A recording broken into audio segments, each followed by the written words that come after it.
Good evening, everyone. Welcome to the Calyx. I am your keeper of arcane lore, Becca, and this evening we are going to be doing part 2 of The Code, a scenario you can find in Mansions of Madness should you want to run one for your friends.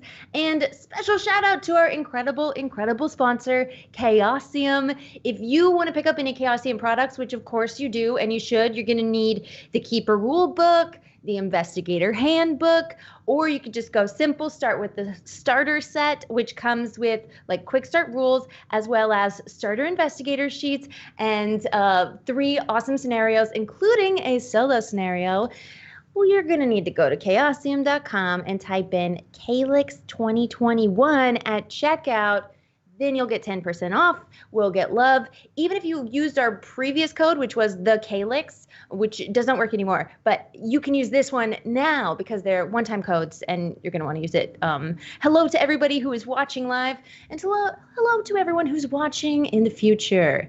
This is a game that deals with the future, and perhaps we'll get into a bit of that in our recap in just a moment. But without further ado, I would like to bring in our lovely humans that are playing also humans in this scenario, starting with my guest, Aki. I mean, maybe I'm a human. Maybe I'm a human. I'm making assumptions here. Yeah. But I went out on a limb. Aki, thank you so much for coming back this week. It's such a pleasure to have you. You are, of course, a role player extraordinaire on many streams, as well as a writer and doer of many creative endeavors. We heard last week that you wrote 3 songs to a musical that you're never going to publish. So just want people to beg you for that. Oh, no. Here we go. Okay, sure. Yeah, I'm quite a few years ago started on the journey of perhaps writing a musical, and I don't want to say gave up on it, but set it aside indefinitely and have not gone back to it. I do still have the notebook with all of the songs that I did write in it. So maybe one day I will return to the task. But I have to finish the book I am writing first. Awesome. And can we know anything about your current project? Sure. I work right now as a writer for Hunter's Entertainment. I'm currently penning the Osaka supplement for Altered Carbon, and it is getting close to being complete.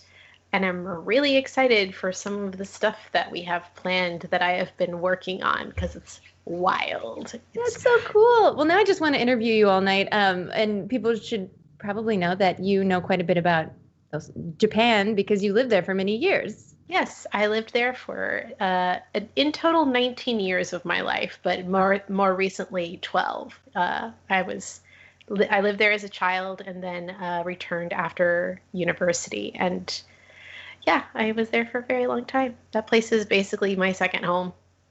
So jealous. Love it so much. Okay, we have some amazing guests that need to get in here so we can get to our adventure, even though now we should just do an interview stream where you tell me about all the cool things about living in Japan. Okay, so they are one half of the Double Clicks. They make incredible music. You can find them all over the internet, and they are just one of the loveliest humans I've ever encountered. It's Laser Melina Weber. Oh, it is me. Oh, thank goodness. I was worried. Yeah, it's your sibling. It's Aubrey. Oh, okay. Well, hi, it's me. I'm so happy to be here, Becca. It's you. You're here. You're back as and we should introduce characters, which yes, please. We'll hop back to Dusty in a moment, but Laser, please tell us a bit about Herbicide Sherbert. Herbicide Sherbert is a mechanic, human. I feel like that's the game we're playing, but I don't know. I guess I'm new. Fighter, rogue, human. Yeah. I'm Sherbert. He's a dirigible mechanic. He wants to be a dirigible pilot. He really just wants to make dirigibles out of everything, but doesn't really understand how science works. He's a dropout. He's a school dropout, but just really enthusiastic. Really likes to help. Has a big old wrench and a lot of heart, and not a lot else. A big old wrench and an even bigger heart. Yeah. There it is. Uh, perpetually dirty face, but no one will tell them. What? Yeah. No. And then, well, let's reintroduce Dusty in just a moment. But first, we have a lovely human waiting off screen, and we Please. shouldn't let that go on much longer. Streamer, magic music maker, poem writer, lover of the world.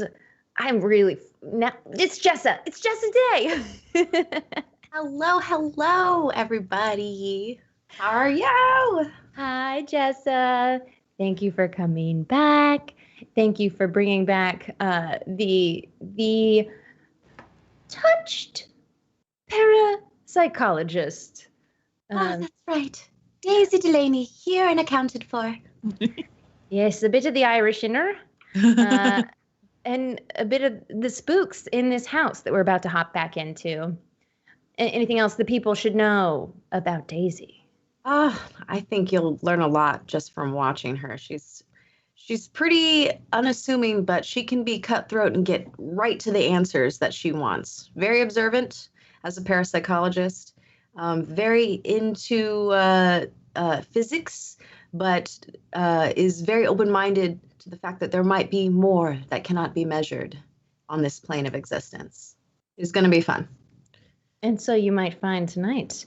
And Dusty Carmichael, the forensics specialist.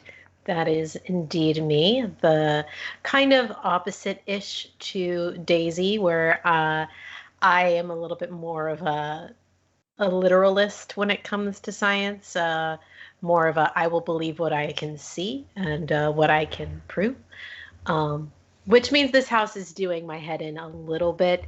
There's nothing quite so difficult as having to admit that maybe you're wrong, and maybe you don't know everything, and maybe some things can't quite be explained by science. So, yeah. But Dusty's capable of being the bigger person.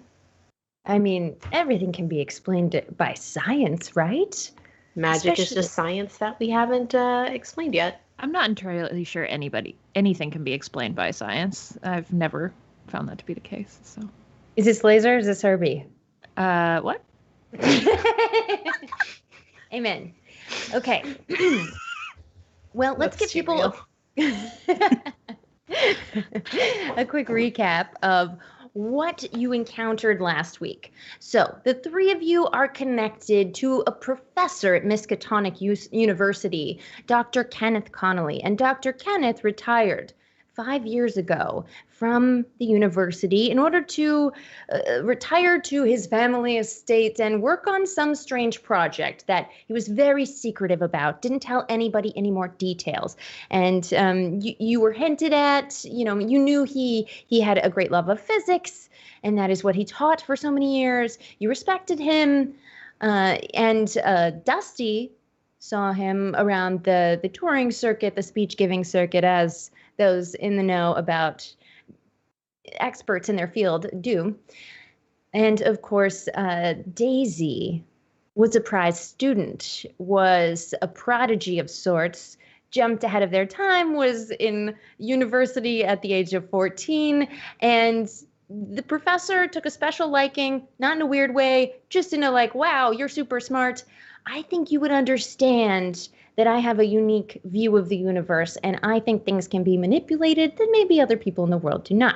Anyway, fast forward, you get a mysterious telegram. It's very short. It says, I have something to show you. It is my work come to fruition. I have an incredible discovery, and I need you to come. But it's in a telegram, so it was short words and lots of stops. You all go. You meet each other, you are reunited, you attend this house, and you are shown two lovely bedrooms on this gorgeous estate known as Wellington Manor. And when you get there, you encounter several people. Someone named Claire Whitley. She is a psychologist and occult professor at the University of Chicago. You meet a Dr. Seamus Quinn, a physics professor at Harvard, and Diana Carlson, a teacher of physics at a girls' school in Massachusetts. All either were former colleagues or former students of the professor that invited you here. You also meet William Fetter, the groundskeeper of this estate, and you know of but have not met Elizabeth and David. And you learn from William that Elizabeth was the fiancée of the scientist and David was her brother. But the scientist is missing. Dr. Kenneth Connolly is not here. He invited you here, supposedly, in this telegram, and yet he's nowhere to be found. There is little known of his whereabouts except that, according to the groundskeeper, he ate his breakfast in the library that had become his workshop in the morning. Whether or not that's, you could trust that information, we'll see. A few other things that happened. Dusty, tell us about the voices that you heard. Sure. I ran upstairs to grab my forensics toolkit, essentially, and as I did, I passed by the room next to mine and heard voices that I did not recognize. I heard them speak each other's names, Elizabeth and David, respectively, and they exited the room, but I didn't actually see them exit. I only heard their voices as they continued to speak to each other down the hall, which was very strange. Not anything I'd encountered before.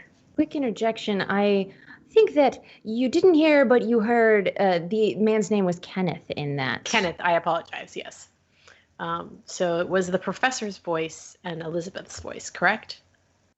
Yes, but that was not something that was ever made clear. So I just wanted to clarify. No. You're cool. Thank you. I have shared this information with both with Daisy and with Herbie, so they are aware that it happened. But yeah, it was a very odd thing. And a less odd, more obvious thing is Herbie and William, the groundskeeper's obvious chemistry. Just noted. Yeah, it didn't work out, but it was lovely while it lasted. He was big, I'm big, we're just, two bros broing out. But two big bros broing out. I thought, his clothes didn't really seem to fit. I wanted to talk about maybe where we both work out because we're so muscular. Turns out he's a big liar. Oh, well, I make no comment. You all also had a run-in with your future selves, your alternate selves, a version of yourselves that looked at you before the house started shaking. An earthquake that seemed to be isolated to this time and place shook everything, and then they disappeared. Then in the stables, you found some interesting things: a suitcase, a spell book, and some alternate identification cards with the names Elizabeth Rowland and Eve Pierce. They had no photograph, so you wouldn't be able to determine whether you'd met this person. You confronted William about the strange findings and about the missing scientist, and he was extremely obstinate, didn't want to help, and stormed out. And after you searched his quarters, you found an identification with the name Clint Davis.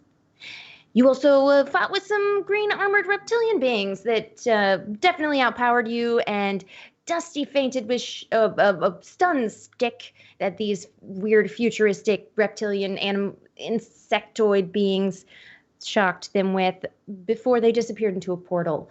Now, let's begin in just the blue bedroom. Afterthought, there were also aliens. Don't worry about it. It's fine. Ta-da. I think that's where they are. I don't know. I can't see myself. Anyway. Perfect. Let's begin tonight's adventure with you. We'll jump ahead just maybe 15 minutes. You've transported Dusty to their bed in the blue bedroom with the blue bed curtains and bedspread. And what do you do? Oh, and Dusty comes too. Dusty comes to with Vanilla, my large dog, licking their face. Is Dusty unconscious or conscious? Conscious. Okay. You okay? Dusty, would you like some water or anything? Oh, you're muted. Dusty, we can't even hear you. Water would be great. Thank you. Can you please get your dog off of me, Herbie? I'll get the water. Vanilla. Go outside. Also in the room with you is the physics teacher, a woman named Diane Carlson, who seems very eager to help. I'm very concerned. Well, tell me once again what you saw? So you know beetles, but big? This doesn't make any sense at all. And you all saw this shared delusion? Why, yes. I'm not entirely sure I would have called anything that multiple people saw a delusion. They had a very cool stick. Used it on Dusty, knocked them right out. Yeah. Oh my. I don't know what to think. I'll fetch the water for you. She runs out the room. Oh, thank you.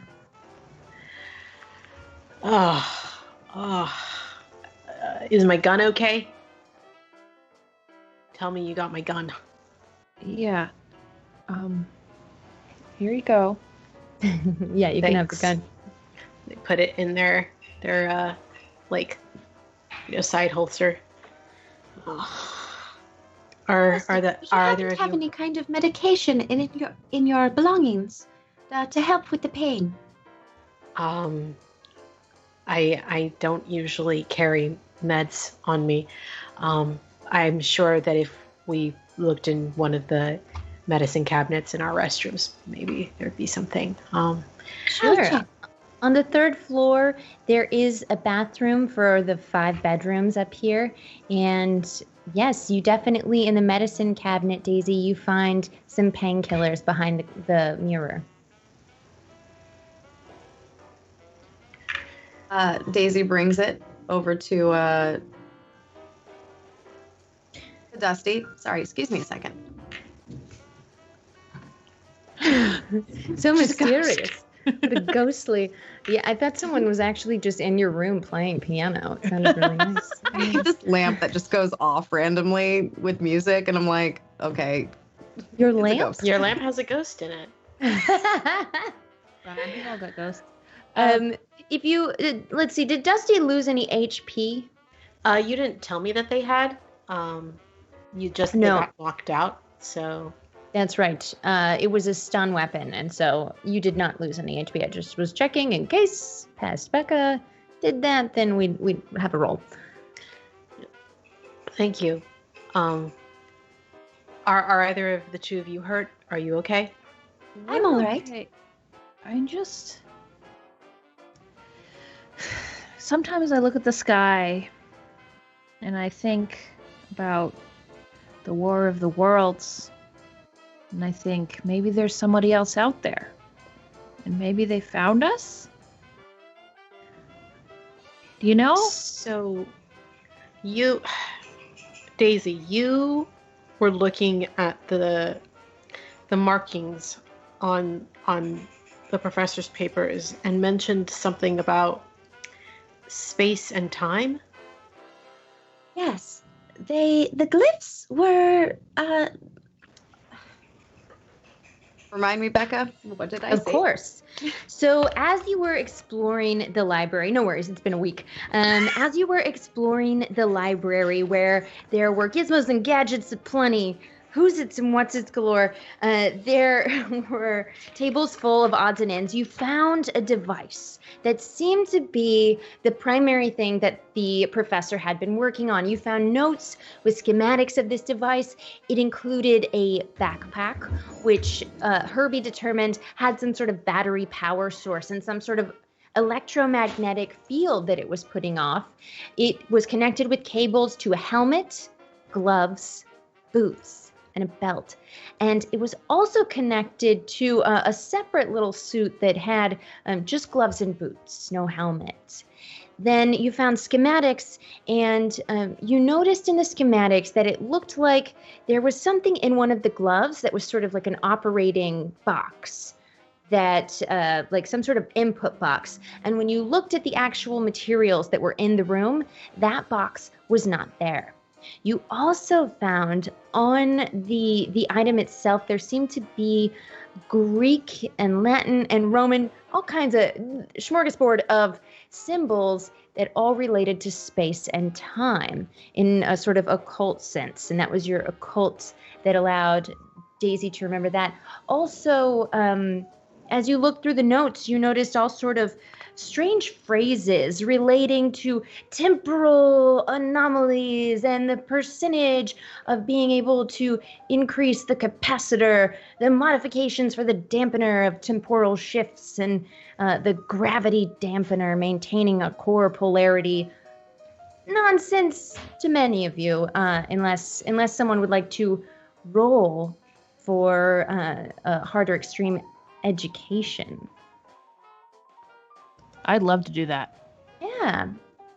I don't have that. Let's see. Would So you like some your help with education that? is. I want to do. You want to do it? All I right. want to. I believe Give in it a you. roll. I believe in you, Herbie. Okay, we'll make it. Give me a hard success. Which, for anyone who has not played Call of Cthulhu, we have a beautiful character sheet with many skills and characteristics. And a hard success means to roll. We have percentages on them, and you roll half or below your statistic. I got an 83. So that's a big old failure. Yeah. So You here's know the thing. this is gobbledygook nonsense. I read a magazine serial. It was the back of a cereal box. And I think what we need to do is build a large ship, get in it, fly up high enough that we can go to Jupiter, apologize to the aliens for whatever the professor did to them, see if we can help them. Maybe their like big sticks are supposed to help people. We repair their big sticks, we bring them some penny candy, and then everything is fine. We just come back home. We've made a good airship, and we just sing some songs around the campfire. Oh, Herbie, that's a lovely thought. Thank you. I think, however, our task at hand is to find this missing piece from the schematics, this box. Dusty, are you feeling up to exploring the manor some more and trying to find this missing device? Absolutely. I can't think of anybody here better equipped to fix the device and put it back together once we've found it than Herbie. So Yes, you and I agree. You and I can use our eyes to make sure Herbie is adequately equipped to do the job. Okay, and then the Jupiter thing will be Plan B. Of course, As you we say, always need Plan a solid B. Plan B. The wind whips up, and the door to the bedroom slams shut.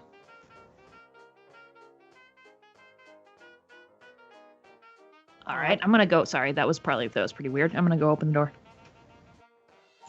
You get up from the bed and walk to the door. As you open it, you feel a gust of wind hit your face. And as you look out on the third floor landing, it doesn't seem right. This is different than it was just moments ago. You see the windows are broken open and there's snow in the corners of the rooms.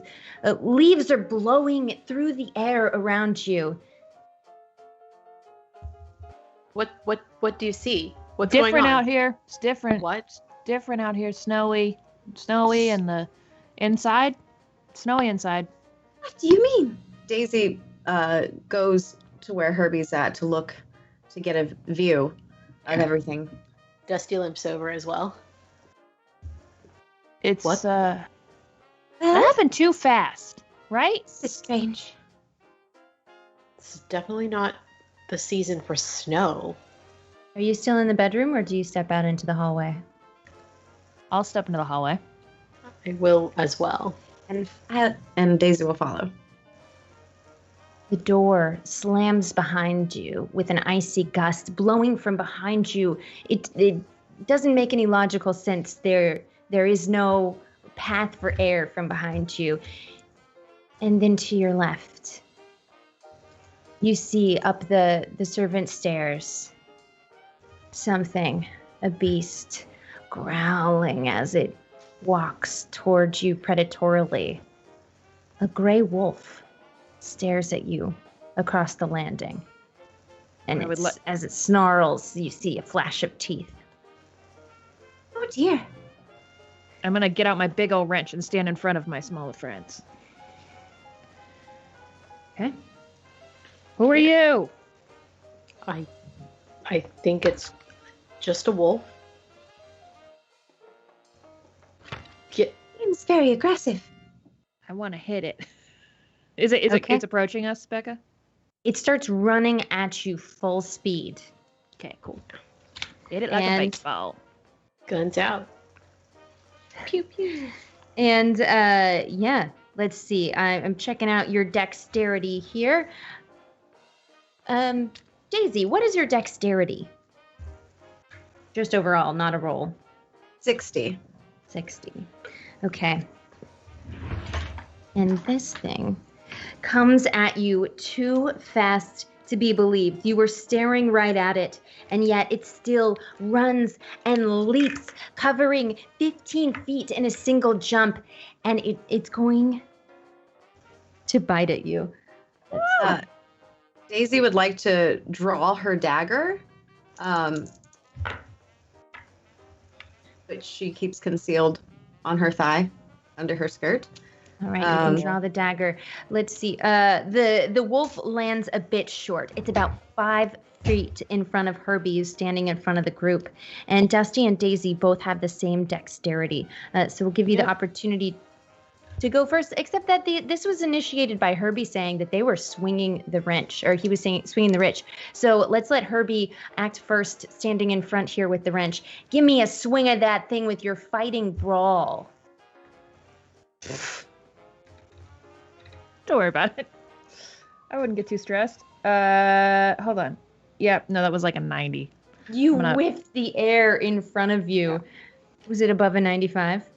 No, it was a straight up 90. Okay, great. As you whiff the air in front of you, it makes you stumble and step a little to the side as Dusty and Daisy are just slightly exposed to this wolf that continues to growl and is about to pounce. Let's see. Ooh.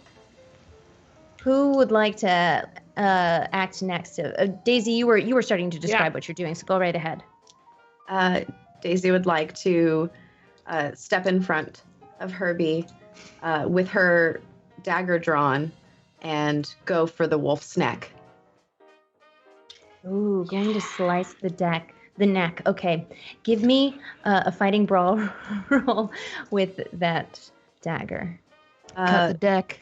What fighting brawl is that? It's 25. Okay. You just have the basic. A 51. That is a fail. Now, to those who are just joining for the first time, there are 2 options that don't apply during combat that you can do if you have a role you don't like. One is you can spin luck, and actually that you can do during combat, but I like to limit it to just 10 luck at a time. Down 1 for 1 from your luck score, and luck is also a stat that you may roll, so spending your luck means you may not have it when you need it. You may also push the roll, but not during combat. Pushing is re-rolling with consequences. Okay. You have a chance. You swipe it as well, but this wolf seems to be a smart predator and has put itself just out of arm's reach before it's ready to pounce. Dusty. Yeah, I'm going to draw my revolver here and try and give it a shot. Oh, and I'm going to fling my dice everywhere, but the actual dice tray. I think that's good luck. Yep, here we go.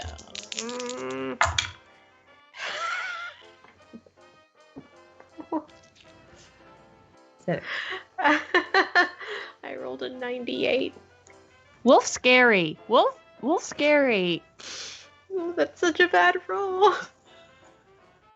It's so bad. That's a critical failure. Yeah.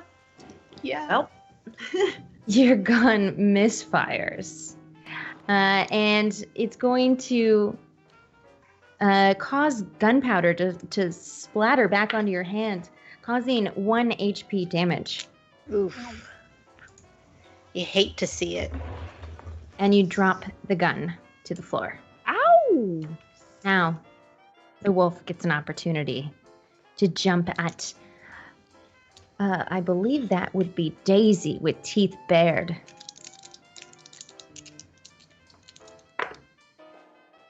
Oh, it bites. Its fangs are reaching to tear into your arm. You may do one of two things. You may roll Fighting Brawl to attack back before it gets the chance, or you could roll your dodge, which is half of your dexterity. I believe it's your dexterity is 60, so it's 30. I'd like to try Fighting Brawl again. Sure. Get it. Now, the tie would go to the attacker, and they succeeded. Okay. I got a 20. Oh, all right.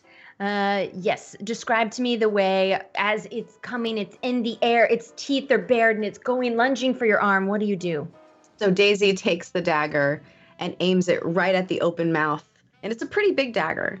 And aims it at the open mouth of the wolf as it tries to land on her arm. Just in time, she just swings it and is pressing with both her hands, one on the handle, one on the back of the blade, and pushing forward against the wolf. The wolf bites down onto the dagger as it's shoved backwards. It gives it a like Joker smile as it falls back onto its back and whimpers and skitters in pain. And you deal 5 damage to this wolf. Nice. Okay. She's so powerful. The wolf takes this opportunity to turn and run. I would do. Do you give chase? Or do you let it go? Where does it go? It go back up the stairs? It's heading into one of an open door towards a different subset of bedrooms. Or an open hallway. Do we know if anybody's in that area? Yeah, I think I'm going to chase it because I don't know. Yeah. Because there's a bunch of people in this house. Yeah, I'll pick up my gun and give chase as well. All right. Daisy goes in front of Dusty and Herbie, and the wolf ran into a room, right? It ran down a hallway, and you can't see where it is now. You know, there's a couple other bedrooms off of this small hallway off the landing. Okay. Daisy turns to Dusty and Herbie and says, "We need to warn the others. I don't know where this wolf came from, but everybody's safety is of the utmost importance right now. So let's make sure everybody in the household is secure behind a closed door. We need to spread out." Okay. Do you want to split the party to go warn people in other parts of the house, or? Okay. Yeah.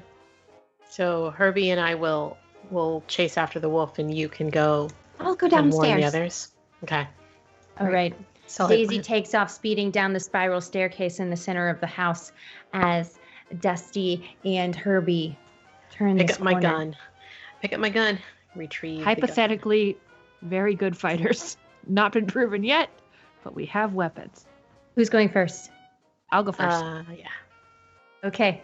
Herbie, it just sunk in what you said. You turn the corner and you see at the end of the hallway, this wolf was small compared to the two that are standing, growling, butt to the ground, feet down. There are 3 wolves at the end of this hallway, and you feel the wind pick up behind you once again and push you forward down the hallway.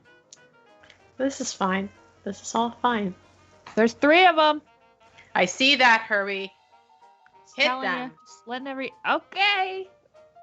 Batter up. Baseball. All right.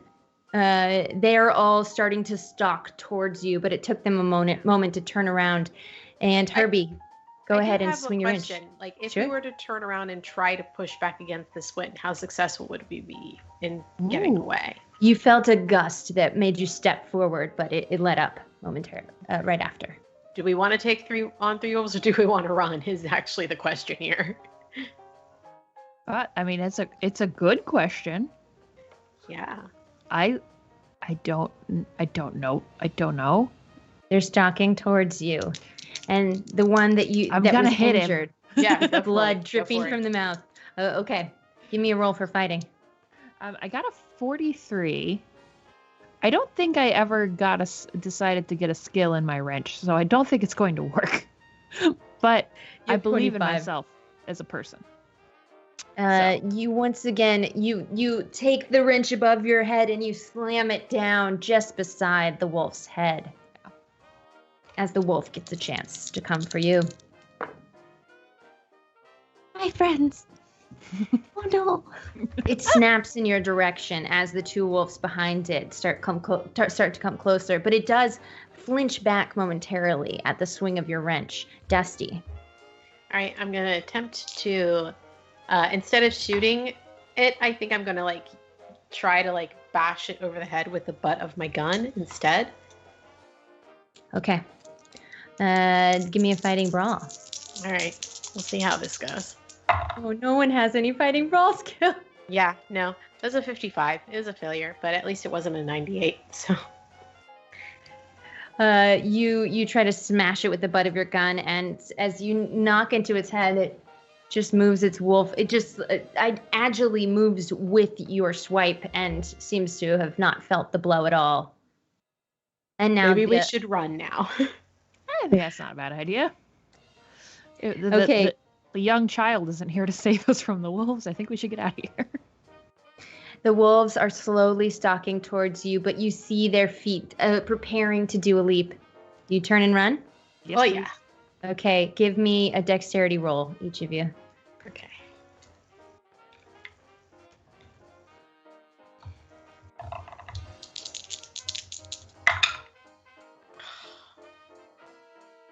What is 0 for?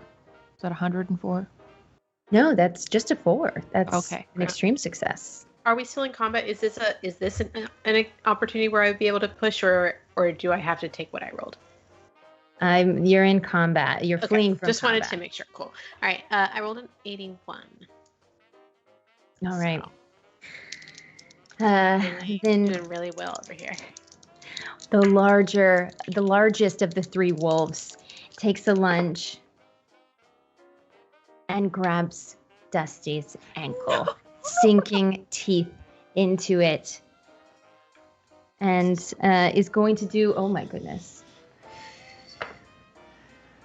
That was a D8, and it rolled a 1. Take 1 HP of damage. It cuts across your calf as you're able to continue to sprint, and the two of you sprint away. As do you go into a bedroom, or do you go down the stairs, or where do you go? I don't think we want to lead them towards the people, so probably running into a room in like the opposite-ish direction of where everybody is. Okay. There is a bedroom on your left as soon as you get out of this small hallway separating two other bedrooms, and you can take a right into it. That's the room that Daisy was staying in. All right, Great. Sorry, Daisy. And yeah, throwing myself into that room, and as soon as Herbie's inside, I'm slamming the door shut. Yeah, you feel the wind help to pull, creating a vacuum to suck the door shut. And you had peeked just as you were turning to slam it. You saw the beast coming to attack again, flying through the air. And as you shut the door, you don't hear an impact on the other side. Let's cut to Daisy downstairs, rushing down the stairs, down the 3rd floor, 2nd floor, 1st floor, and it's late at night. There are people still in the drawing room laughing and cajoling in front of the fire. And everybody together, everybody accounted for in the house besides Dusty and Herbie? And actually, you can hear and see them in there with the door open, but you run into Diana on the stairs, and you knock into her. The water spills. Oh, is there something wrong? Diana, I'm so sorry. There is a wolf in the manor. Help me get everybody to safety. We need to be behind closed doors. I don't know how they got inside, but they are inside. A wolf. Sorry, one wolf, to my knowledge. But everybody needs to get somewhere safe, to where the wolf does not hurt anyone. Oh my, quick, into the drawing room. She runs in there and slams the door behind you. I do say, is there a problem, miss? It seems we just seem to be having one mishap after another. And Yes, this I room agree. is well lit. The rest of the house is very dark. As we recall, there's no electricity in this house, so everything is candlelight and firelight. Yes. There is a wolf in the house, and I'm trying to make sure everybody is behind a closed door because who knows what could happen. I just had a brawl with it. I sliced it with my dagger. Herbie and Dusty are upstairs trying to manage it right now, but everybody needs to stay in one spot behind the closed door. Is everybody here and accounted for? As you say that, the door opens behind you, and Dusty and Herbie are standing there, out of breath. Are Dusty and Herbie, not another parallel one. And when you open the door again, the hallway had been completely reset to as it was before the snow and the breeze and the wolves were ever there. What is going on in this house? I wish I could answer you, Dusty. It's quite an anomaly. It's like reality is breaking apart in here. I would have to agree with you. We should make a map. I don't usually hang out in houses this big, but this one seems to be difficult to navigate. William is there, and he says, well, I got a map for you, if that's the sort of thing you're interested in. Here. And he goes over to a desk in this drawing room and pulls open large handmade maps displaying the house's grandeur, and we can show on That's so stream. convenient, William. Thank you. Give you a floor plan here in the chat there. You want a floor plan? I'll show you a floor plan. Oh. Right, I may have created hallways that weren't there. Don't worry about it. I know about it. Or maybe the wolves did. Oh, shoot. Okay, first floor. Second floor, third floor. Well, it's quite a big You manor. know, on the second floor, that very large room is the master bedroom. You saw the Okay. doors flung open, and you saw a version of yourselves there.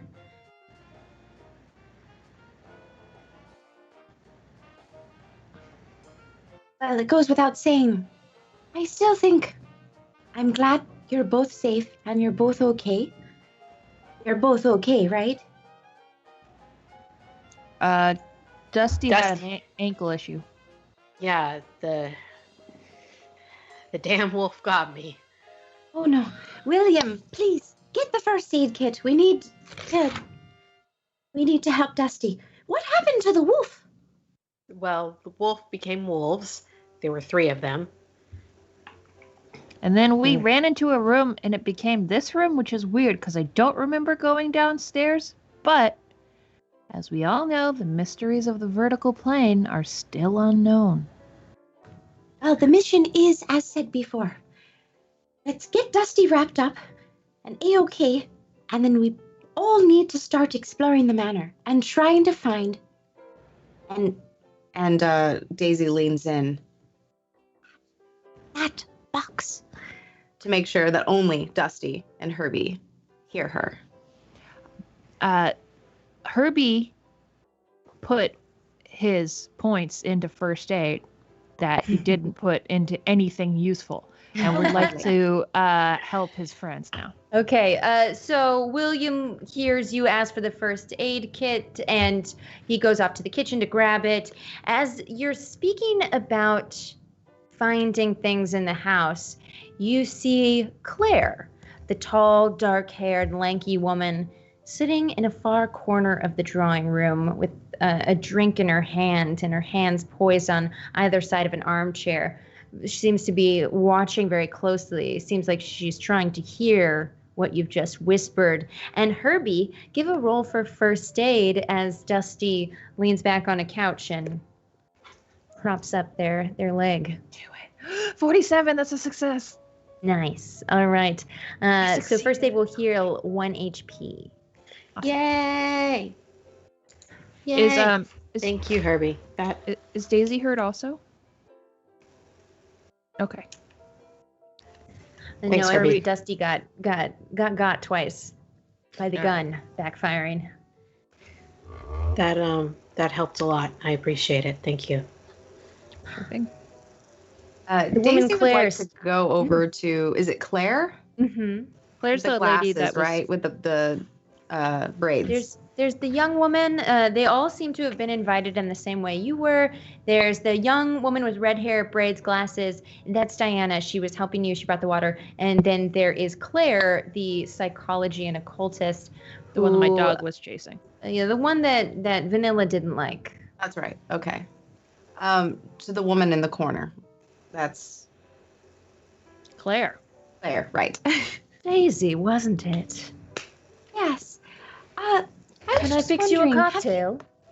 A cocktail? Oh, I'd love one. Thank you. It would be my pleasure. Thank you. I was just curious. Have you been experiencing any kind of anomalies in the manor? Yes. I thought I was the only one. I thought I was going crazy. Yes, I've felt them too. I heard footsteps and then I look and no one's there, or a voice shouting from a room that no one's in. Interesting. I hear that you're a bit of an occultist. Have you perhaps documented your experiences recently? Oh, these ones, no. I seem to have misplaced my journal. Well, if anything else happens, please come find either Dusty, Herbie, or me and report back to us. I'm going to make my rounds around the room.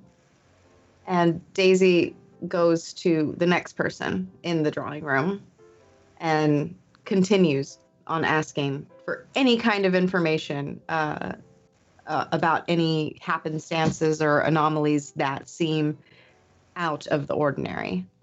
Wait, before you do, here's your cocktail. Claire hands it to you. Daisy clanks glasses with You too dabble in the arts. Claire, thank you. I'm so bad with names. No offense taken.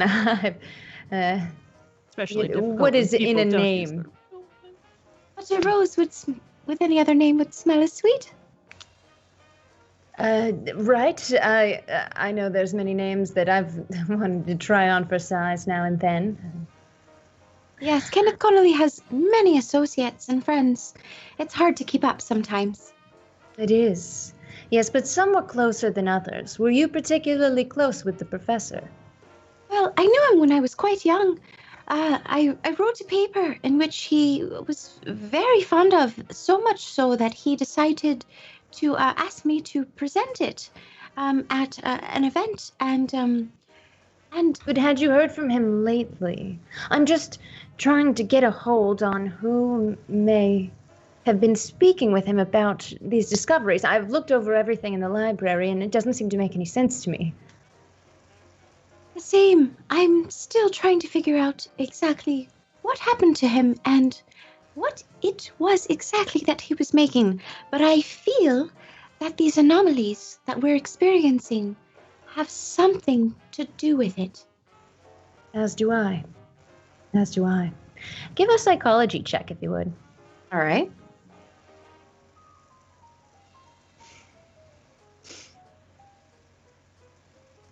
$79.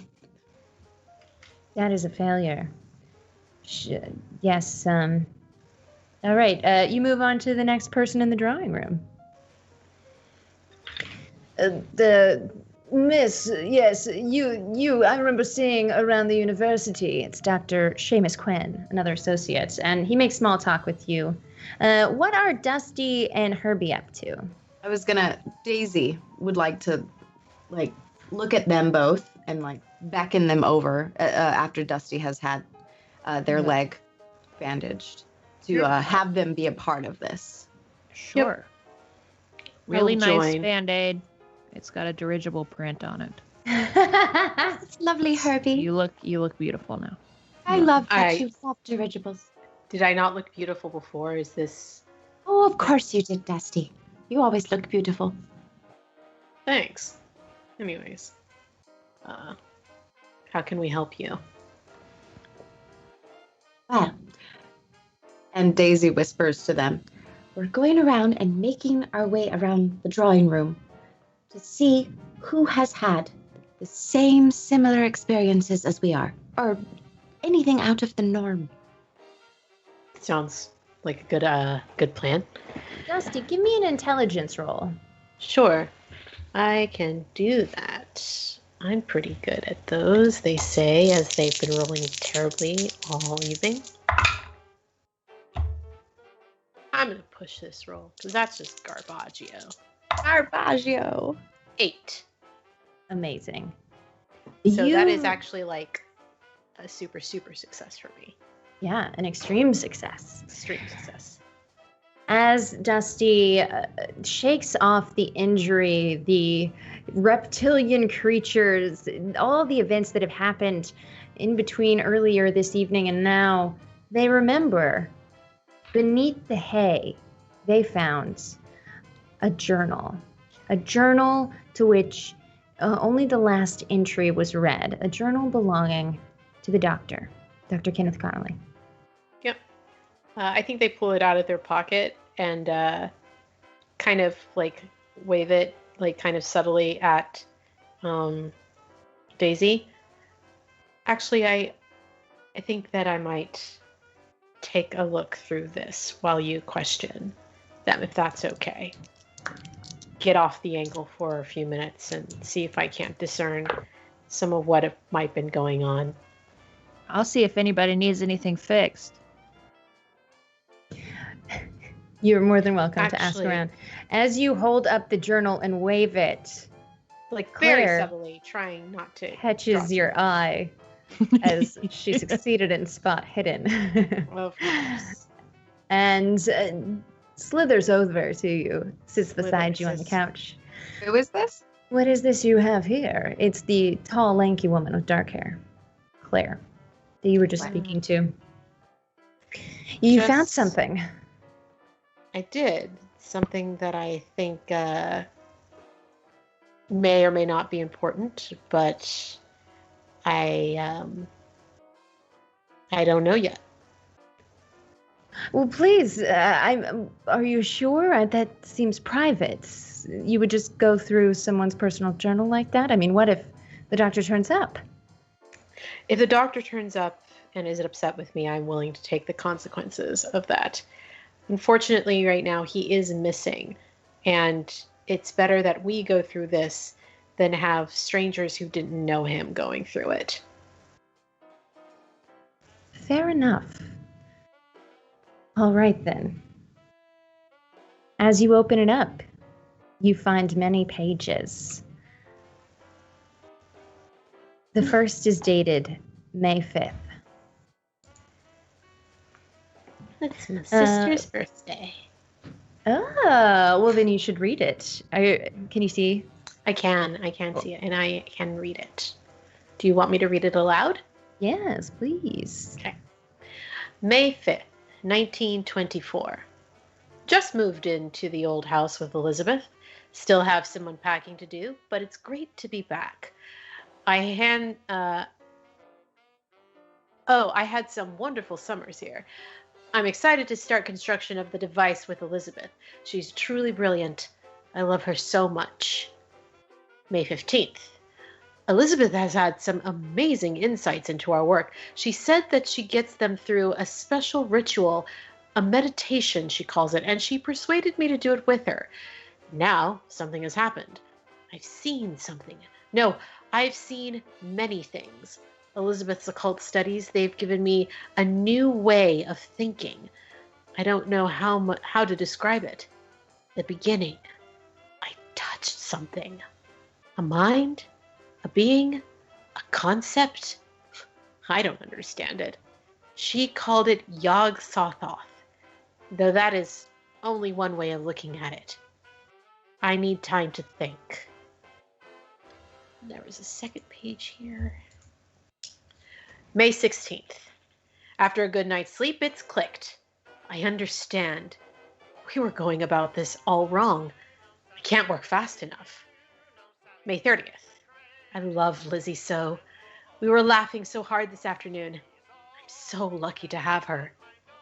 June 9th. Our initial experiments have been an amazing success. I can't express my joy. I think we can do this. June 19th. Liz wants me to do the meditation again. She says it would help our work move quicker, but I can't. It just doesn't feel right.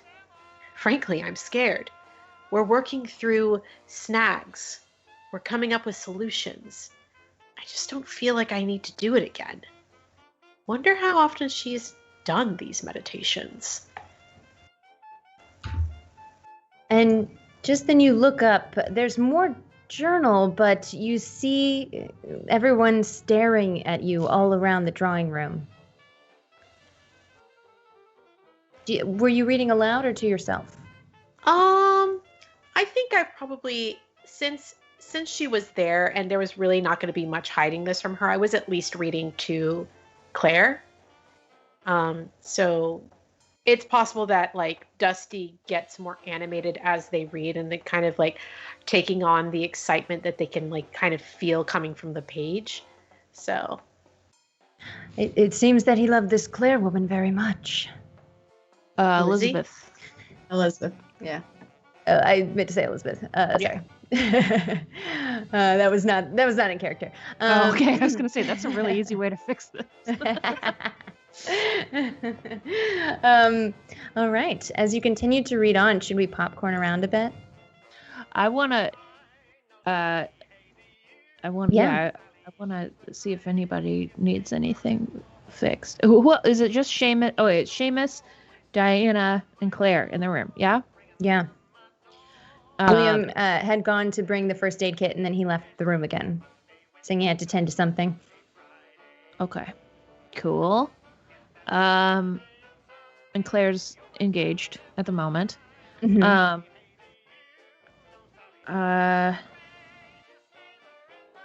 I could go talk to The doctor or Diana? I can talk to Seamus. Why not? Seamus? We haven't got enough Doc Seamus Seamus? stuff. Sure.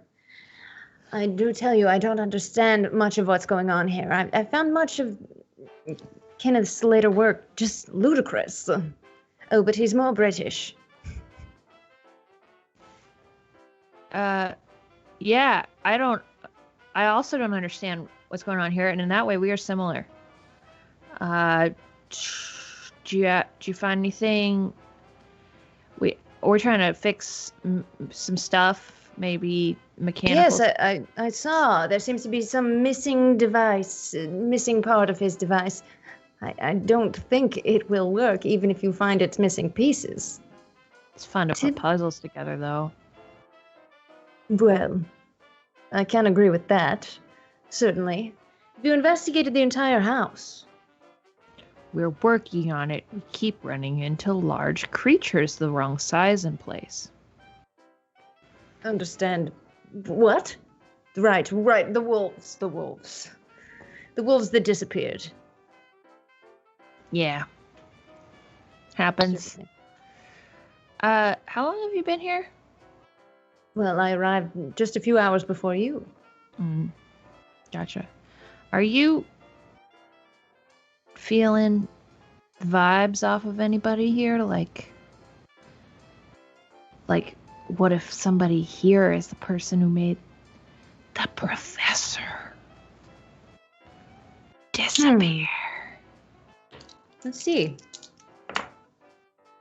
Now, everyone here seems to be as clueless as we are, I'm afraid. And he puffs from his pipe.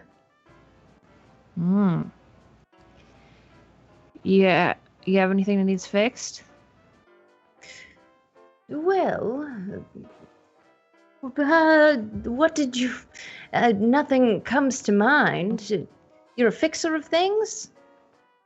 a good skill. Not one I ever picked up or needed. I'm a man of books. What do you study? Oh, physics. Physics, of course. Yes, the hard, rational physics. Astronomy, mathematics, a bit of chemistry. What did you do with it? Yeah, I'm professor. Do you not? Yes, I've been a professor for many years. You must have read my work if you know Dr. Connolly. Sure. As you continue to question him, he doesn't seem to be giving you... He doesn't seem to know much more than you do. Ever been in an airship? Well, I did go fly in a dirigible at one point. Yes, it was with a young woman. I wanted to impress her, you see. Did it work? I bet it worked. It did for a time, and then, yes, no longer. Yeah, she told me I was too stuffy. I can't imagine why. What is Daisy doing in this time? Daisy decides that it is safe enough after hearing that the wolves have disappeared.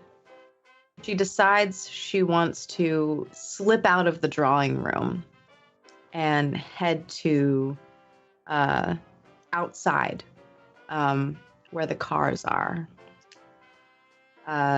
So she, as everybody's in conversation, she slips out of the drawing room and heads out the front door to start exploring and start getting a move on trying to find the missing item, the missing little box. Yeah, you move outside unnoticed as everyone is engaged in conversation and or listening to Dusty as they read the journal. And as you step outside into the cool night air, the sun has gone completely down. Imagine you grab one of the candles that was sitting around the house on the first floor. Lantern, yeah. Oh, yes, you have the lanterns that you found in the stables. And as you look outside, you see the same 4 vehicles that were there earlier. There are 3 cars and 1 truck. Daisy would love to peer into the truck and explore the truck, see what's there. As you go over to it, the doors are unlocked.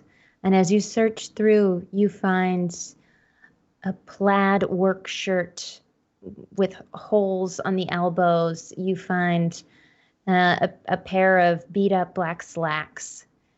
You find many bottles, empty bottles of alcohol in the back seat and rolled underneath the seat. Well, this doesn't look like it belongs to a scientist.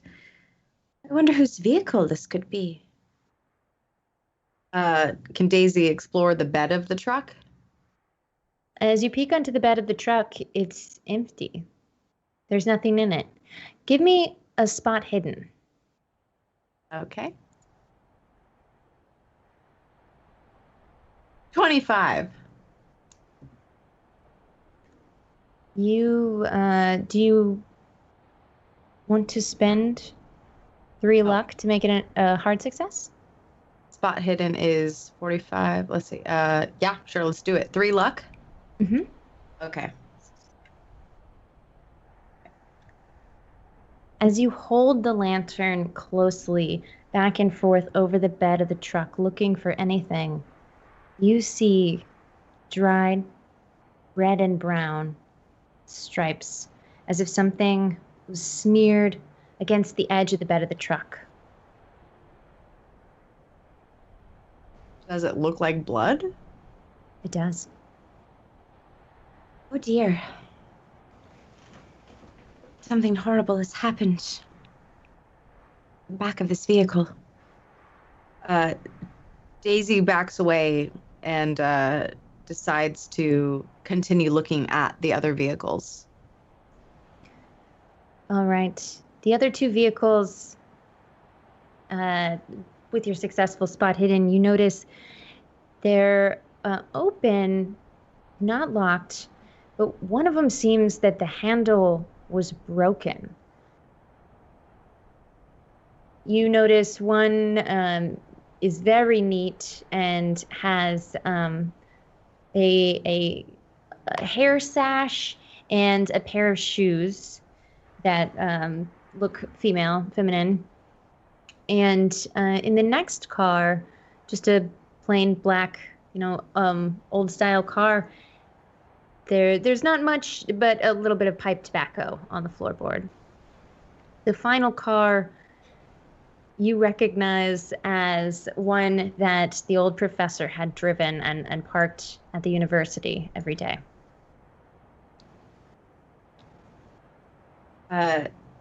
Daisy takes out her little notepad and just writes down details of her findings after exploring all the vehicles and finding out what she has. She quietly would like to slip back inside into the manor and back into the drawing room to quietly meet with Dusty and Herbie to discuss her findings. Did you looked in the one that looked like the professor's car and there was nothing in it? There was nothing of note. Okay. Nothing of note, yeah. Okay, and Dusty, as you continued to read, you found a few more journal entries. As you said, Becca's just giving me lots of fun things to read, and I'm very excited by this. Okay, good. I hope it's not too much reading. No, I mean, the last thing I did with you was a lot of reading, and you saw how much fun I had with that. So okay, good. Who doesn't love reading? I love to read. Right. Good. Maybe we should popcorn around a bit. And I can summarize a bit. It's more of, let's see. The next one is. Let me make sure I have the correct one. Oh gosh, wrong order. They went in reverse order there. Sorry about that.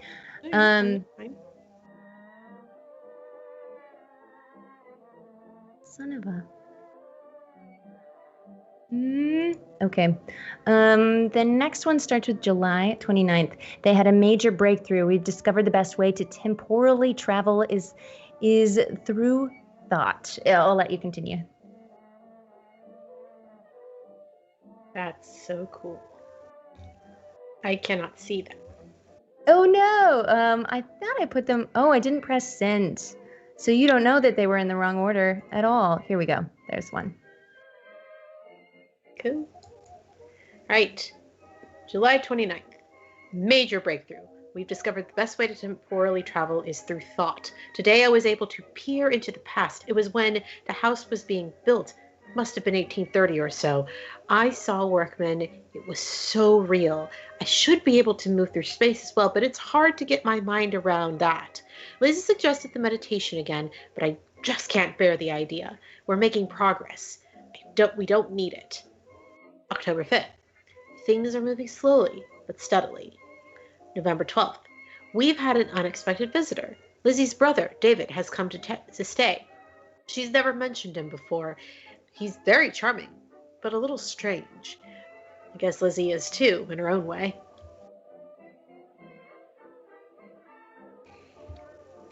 And here we go.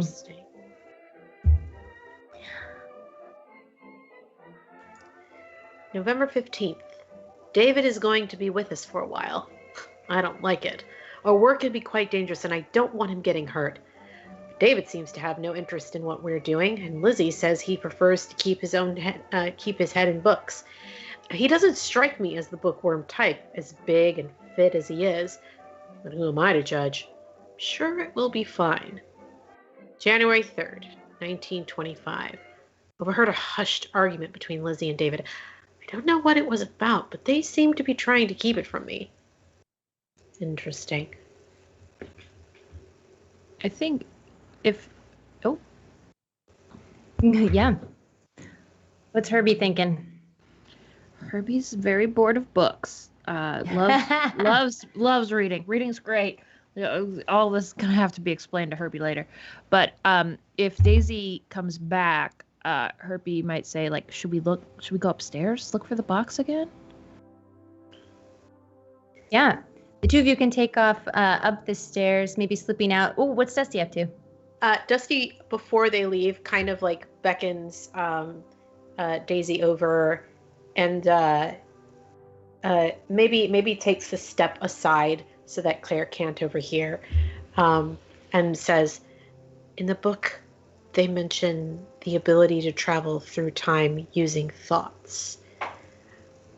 I just want you to keep that in mind as you go." Interesting. Thank you for relaying that information to me, Dusty. Of I course. also have found some things. I slipped away to the bathroom for a bit, but really I went outside to the vehicles, and I found blood in the bed of the truck, and I have my suspicions that William owns that truck. There's also mention of David having been a rather large and fit man. So that's also something to bear in mind. Good idea. We should get a drink. Well, come with me, Daisy, to the kitchen. Oh, of course, Herbie. I love drinks. Yes. All right. Dusty, do you go with them or do you continue to read? I'm going to continue to read. I think at this point I'm providing a little bit of a distraction as well. And I'm going to kind of see if I can't cover a little bit for my searching friends. Okay. Daisy and Herbie step out into the landing of the first floor. Do you actually go to the kitchen or do you go somewhere else? We go somewhere else. I think the only place we haven't looked, according to William's helpful map, was the attic, right? Up the servant stairs? Is that the only place we haven't looked? Or You're right, Herbie. We have not been to the attic yet. Let's go. but we maybe could also look through other people's rooms. I think that's a great idea, too. But how about we look at the attic first, just in case? I love it. You go first in case there's something scary. I mean, I'll go first in case there's something scary. I'll go first. It's all right. Gladly. Okay. You lead the way up the stairs, up the spiral staircase in the center, and as you get to the third floor landing, you see a staircase with a closed trapdoor above it, off in the corner by the second servant stairs. Okay. And you go up. As Daisy goes first, the door creaks open, and you lift your lantern to see. Do you both climb up? Yes, please. The room is wide and open. There are columns in each of the corners holding up the roof. There's boxes around the edges, and you see all kinds of, there's old sporting supplies, there's some croquet mallets, there's gold clothes and chests and bird cages and a bust of a female figure. And you see something extremely strange floating near one side of the room. Dirigible? Herbie! You Sorry. definitely think it may be a dirigible at first. It is something floating above the floor. It is 3 feet wide, 1 meter, and it is made of glass or crystal. It's slowly orbiting, moving, just rippling in and out, just ever so slightly and slowly. And as you look at it, in between the folds going in and out, you don't just see crystal and light refracted. You see, it's hard to explain, but it feels like you're seeing bits of your own memory refracted back at you. And each of you cannot look away as you roll for sanity.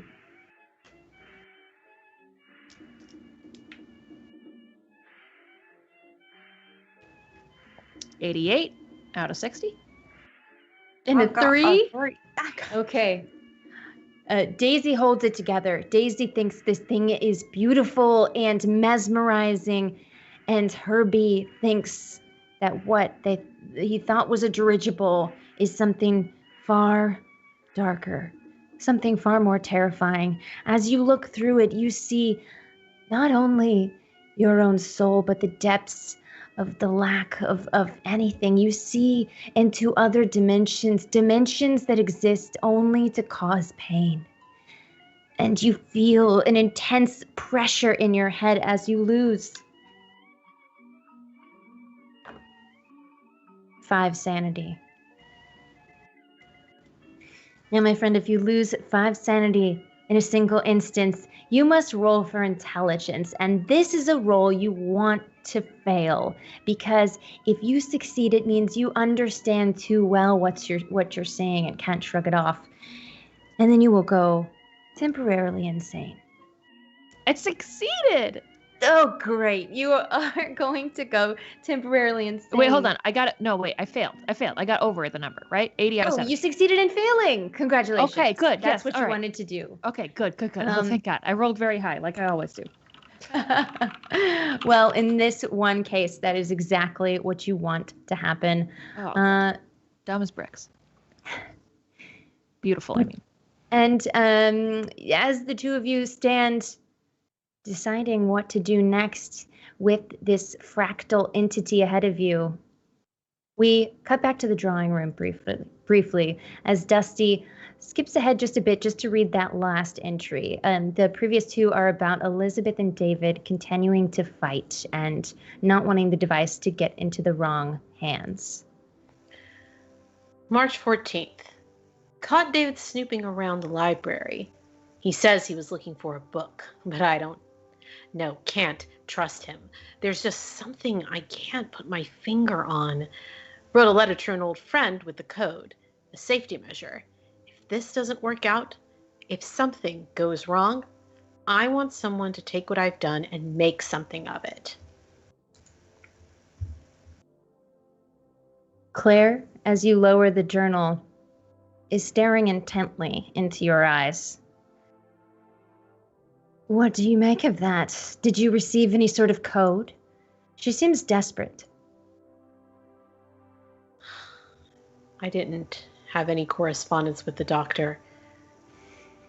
Nothing except that telegram that he sent all of us. Are you sure? No other correspondence. He says he sent someone a code. Well, there's a lot of friends here. It could have been any of us. Yes, but I seem to have narrowed it down a bit. And she stands up, steps in front of the door as the firelight, the flames flick up onto her face, just the reflection of them play and dance across her face. She pulls a revolver out from her handbag and points it squarely at you, Dusty.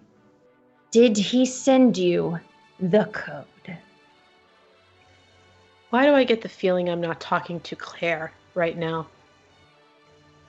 And with that, we'll take our break. Oh,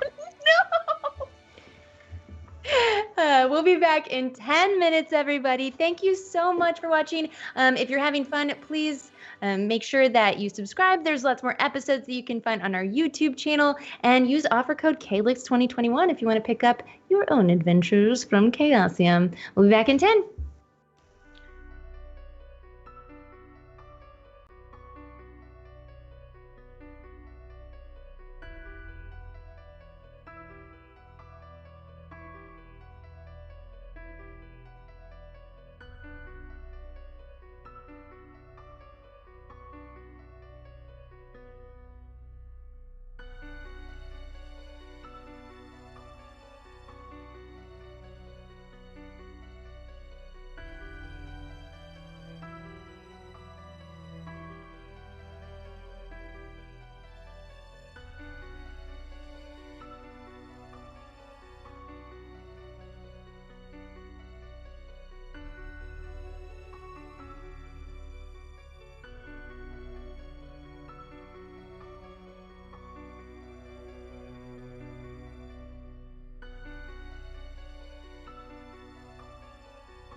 What's up, friends? Welcome back to the Calyx. After our break, we're going to jump right back into the action. We're doing the code. This is a scenario you can find in Mansions of Madness if you want to run it for your friends. And if you love us and you want to help us out, well, you could do that too. If you want to purchase any Chaosium products, go to their website, chaosium.com, and use the offer code Calyx2021 when you check out, because then they'll know you love us. You'll get 10% off any of the products, your whole cart, and then everybody feels warm and special, especially because you're going to need to compensate for all the cosmic horror that you're encountering when you enter an attic, as my players are doing right now. So let's bring back in Aki as Dusty Carmichael, Laser as Herbie Sherbert, and Jessa as Daisy Delaney. Everything's fine.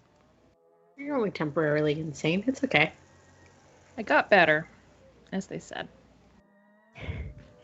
Yes, you did just lose 5 sanity. Luckily, you did not comprehend fully what you were seeing, Herbie, as you headed into the attic with Daisy and encountered this strange entity, this rotating crystalline being thing. You don't know if it's a being, it's floating.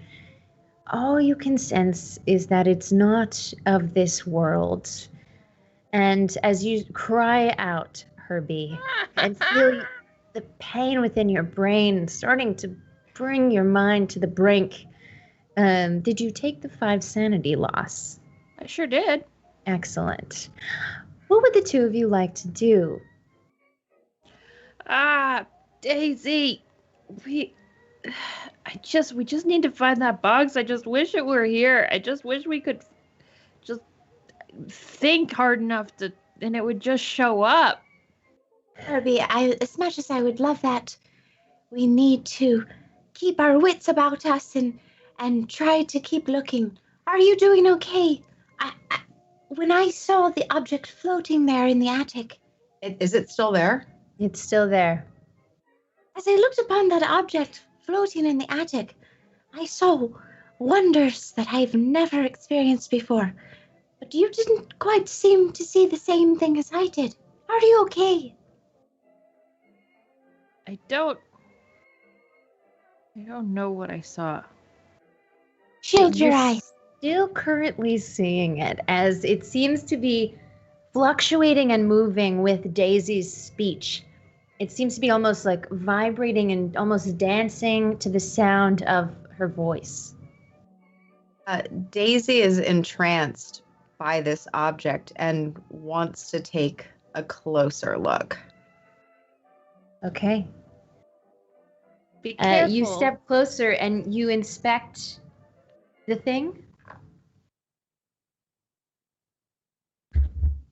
Okay, hold on to my hand, okay? And I'm gonna look away. You've got to be careful. That thing is dark and bad. Daisy takes Herbie's hand, but is enticed by the object and peers closer, almost reaching out to touch it. As you almost reach out, you feel an emotion pass through you. It's a questioning feeling. It's a little worried, but not necessarily attacking at this moment. And as you come closer, it seems to move with a little more ferocity. Not like a fierceness towards you, but it's just moving more quickly. It's folding in and out of itself. It's these crystalline structures that weave and bounce and bob, and it's almost like a kaleidoscope, but all blue and crystalline, like that. Daisy wants to touch it.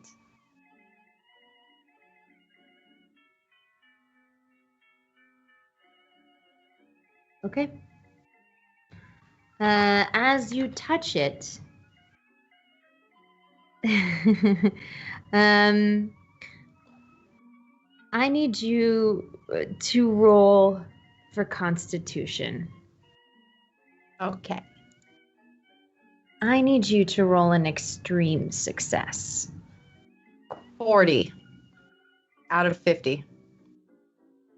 It bobs and weaves and your hand presses against it. You feel it folding over your hand in such a way that your hand flashes in and out of existence. It's like shards of glass slice through the center of it, and then bits of your hand look as if they're floating in all different directions, caught up within it, like a carousel almost, floating around. And do you leave your hand in? No, she retracts it. Your hand is not in pain per se, but pieces of it, not like one specific piece, but through the center, through all the fingers, it's flickering in and out of existence in these geometric shapes. And it continues to do so. As that happens, you're going to take 4 HP damage. And I need you to roll for sanity once again as you look at your hand and see it is fractalizing. 16. That's an extreme success on your sanity. As you keep it intact, you do lose 1 point of sanity. As this is not normal, this is not something of this world. And you don't know if your hand will ever go back to normal. As you feel an icy, searing pain start to build within it. Fascinating. Daisy wants to take a picture of the object floating. Daisy, are you okay? Yes. I'm not looking. Did you? It only hurt a little bit, but I saw something interesting.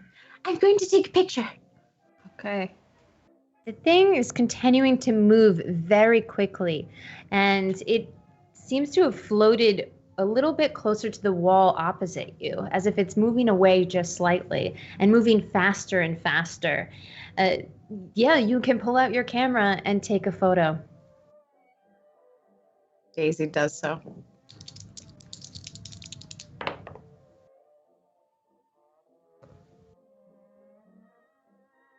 The flash refracts. You see the flash bounce back in every direction in the same way. You see the light spill, shooting in different directions as if you're shining a mirror, many mirrors all over that are just bouncing light. As you look down at your camera, as you look through the lens and take the shot, the mirror within the camera breaks. You hear a snap of glass.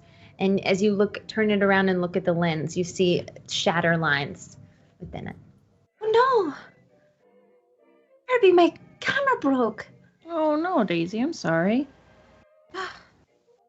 Well, before it cracked, I hope I got the picture. If that's important to you, I value that. But I think we should be working on getting the box right now. Yes. Do you see it up here? Can I You're absolutely search right. around? Yeah, give me a roll for spot hidden, Herbie. I would love to do this for you. I got a 27, which is a success. Excellent. As you look over to the opposite side of this space, you see a fabric on one side of the floor that's been spread out like a picnic blanket, but it's round. And on it are intricate gold designs that, if you recall the spell book that you found in the stable earlier that night, seem evocative of that same design. And there are candles set about. It seems like there's room for one person to sit in the middle of these candles, and other sort of relics and objects of mystical variety. And near that, you see a few wooden crates. Within them, seems there is a small box. It's got wires poking out of it. Here, And a black display screen. Herbie would like to go pick up the box. You can do so. Daisy, I think this is it. I think we found it. Herbie, I think you're right. Oh, Daisy, what's going on with your hand? it seemed to have gone through some sort of temporal changes. I don't know. The object seemed to, I can't quite explain it. Shift reality? You need help with that, you tell me, okay? I'm fine. I only got hurt a little bit, but I'm okay. Okay. Well, And we seal should this box until we regroup with Dusty. I'll put it in my tool belt, very beneath all of the folds of my person. Okay, Perfect. so it's hidden on you. Mm-hmm. And your hand is continuing to flicker, but it seems to be diminishing in the frequency and this missing spaces within it. Seems All my the hand while- is returning to normal. We cut back to the drawing room, Oh, where yeah. Dusty is held at gunpoint by the woman who has called herself Claire. Do you even know what you're doing with that thing? Believe me, I may seem like a scientist, but proficiency with weapons is not something you should doubt. I would imagine not. So I think What is the meaning of this? Dr. Seamus Quinn stands up. Actually, he was resting his feet upon a table in front of the fire, and as he says that, puffing on his pipe, he falls backward out of his chair and scrambles to the side of the room. I'm afraid, Doctor, we have all been misled by Miss Claire, who is not who she says she is. We all seem to know. Okay, I'm not who I say I am. Blah, blah, blah. Let's get to the bottom of this. Who has the code? She moves the gun from you to Seamus scrambling around to the woman who was seated in the opposite corner who had been nearby listening to you reading the journal entries, Diana. This is all too much for me. And she just faints. Diana faints. Fantastic. And she passes out on the floor. She falls out of her chair as well. Oh, for Christ's sake, Claire says. Do you want to see if I'm serious or not? You don't need to prove whether or not you're serious to anyone here. And the last thing we need is anyone getting hurt, because that will certainly draw attention you don't want either. I think it's too late for that. I think I brought you all here for a reason. And as soon as you give me my code, I won't bother you anymore. I won't even be here. How about you tell us first what you did with the professor? I did nothing with the professor. Except make him fall in love with you, right? Is that a crime? It is if you're trying to steal from him. Well, I wasn't at first. He couldn't have done his work without me. Did you not read the journal? I was integral. It was my connection to Yog-Sothoth that has brought about this discovery, and therefore I have earned it. He lied to me about the code. So someone else is going to have to give it to me. I don't think any of us would give you anything, even if it meant we had to die to protect him. He brought us here because he trusted us, and he didn't trust you. How do you know that? Why else are we here? Unless you wrote that telegram. Of course I wrote the telegram. His journal said he wrote to a friend. She cocks the gun. Just then, we'll cut back to your friends who may, if they like, come into the drawing room or do something else. Oh, you're muted. Do we know what's happening? Can we tell there's tension? Do we hear a thump or anything on our way down the stairs? Or are we? Give me a listen roll. Okay. I need a hard success. I got a 21. Okay, you can have a regular success. I see nobody has a skill in listen. If you spend the one luck. Okay. You hear the thump of Dr. Quinn falling backwards out of his chair. But you don't you hear some raised voices but not shouting. Okay. All right. Yeah, so we'll probably, that just means I'm going to get to the room faster. Not that I will approach cautiously. Let's be real here. Who is Herbie? Burst in. Ah! What? Hey. Okay. Give me a strength roll. Yep. Does that distract her, Herbie bursting in? Let's see. Not a success. Oh, okay. She steps to the side. She had been standing right in front of the door, and she does turn to look momentarily. The moment she turns to look, I'm going to try and knock the gun from her hand. Like, I'm going to lunge at her and try and knock the gun from her hand. Sure. I'd say that the sofa you were sitting on was to the side of the door, and so if you lunge, like the edge of the sofa is where she's standing. Okay. Yeah. Yeah.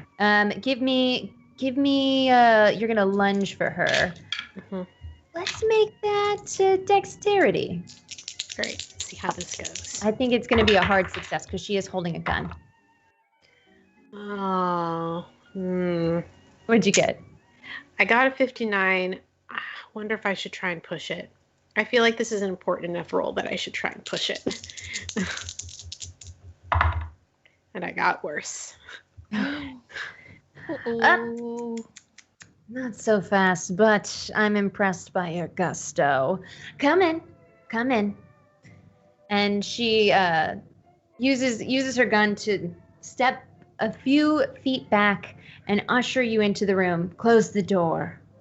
I feel like you all should meet. Is it Elizabeth or is it Eve? Whatever you prefer. And William?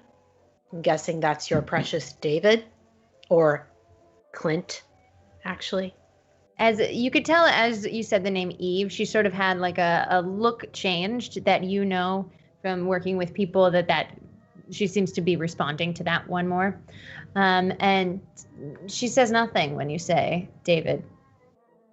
Is her back to the entrance of the drawing room while she's by the couch, the chair? Herbie opened the door and stepped inside. We could say that you haven't entered the room yet and you're standing in the hallway. Okay.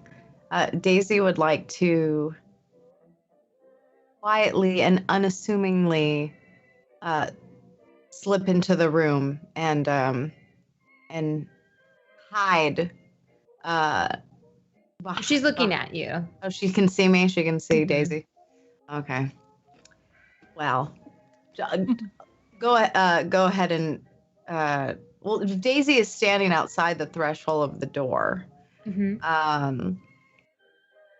She wants to... She wants to stay there with a quick kind of like access out of the room. However, she would like to look at Herbie to kind of like beckon Herbie to be like mouthing the words, "Pass me the box."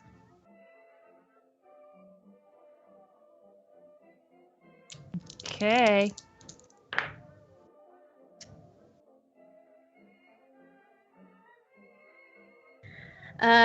She step in here and tell me which of you has my code right now.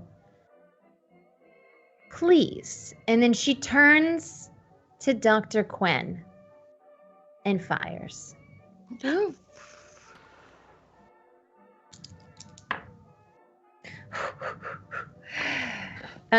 She shoots him in the chest, and a gaping wound starts gushing blood. It just starts pouring from his chest. What? I did it. No. My pipe. I would like to hit her in the head. Sure. Give me a fighting brawl roll. We'll say that you can take her by surprise because she's kind of stunned at what she did herself. She's looking at the man she just shot. What does surprise do? Is that two dice? Okay, yeah, you can have a bonus die. Great. Is that a fail? Yeah, it sure is. I have a skill in handgun. Can I use that to take her handgun? Unfortunately, no, but that will definitely help you fire it if you're able to wrestle it from her. Okay, great. But no, the fighting brawl roll is not able to, you're not able to deck her, but we are moving into combat, and she's already fired her weapon, so everyone else gets to act as well. Next up, it's going to be either Dusty or Daisy. Let's go back to our previous order. So, Daisy. Right. You're in combat. Unless you want to do a specific maneuver, you may attack. Upon right after hearing the firing of Daisy's weapon, Daisy draws her dagger and lunges for her. Roll a bonus die because she's flanked on all sides. A bonus die? Yeah, so you can roll twice. And technically, you're just rolling your tens digit twice, so you take the better tens digit. Okay. You can just say roll twice if that's easier. I got 14, 19, 95. 14, 19. Wait, you rolled 3 times? So if you have 2 dice to begin with, 2 100s, right? Or 2 10s, rather. Yeah. Yeah, the first die was 14. Second die was 19. Oh, so those are both great successes, yeah? Awesome. Okay, and you could just take the better. So yeah, just rolling one of those would have been plenty. You stab her. Were you going for her back? No, I was going straight for her neck. Oh, like a slashing? No, like kind of like lunging at her, like while her back has describe how you stab her. So I lunge at her, and I take the knife and I hold it right to her neck, and I have her kind of in a lock. I haven't quite stabbed her yet, but would like to have her in a position of like vulnerability that she cannot make a move, because she is at my knife, at my dagger. Okay.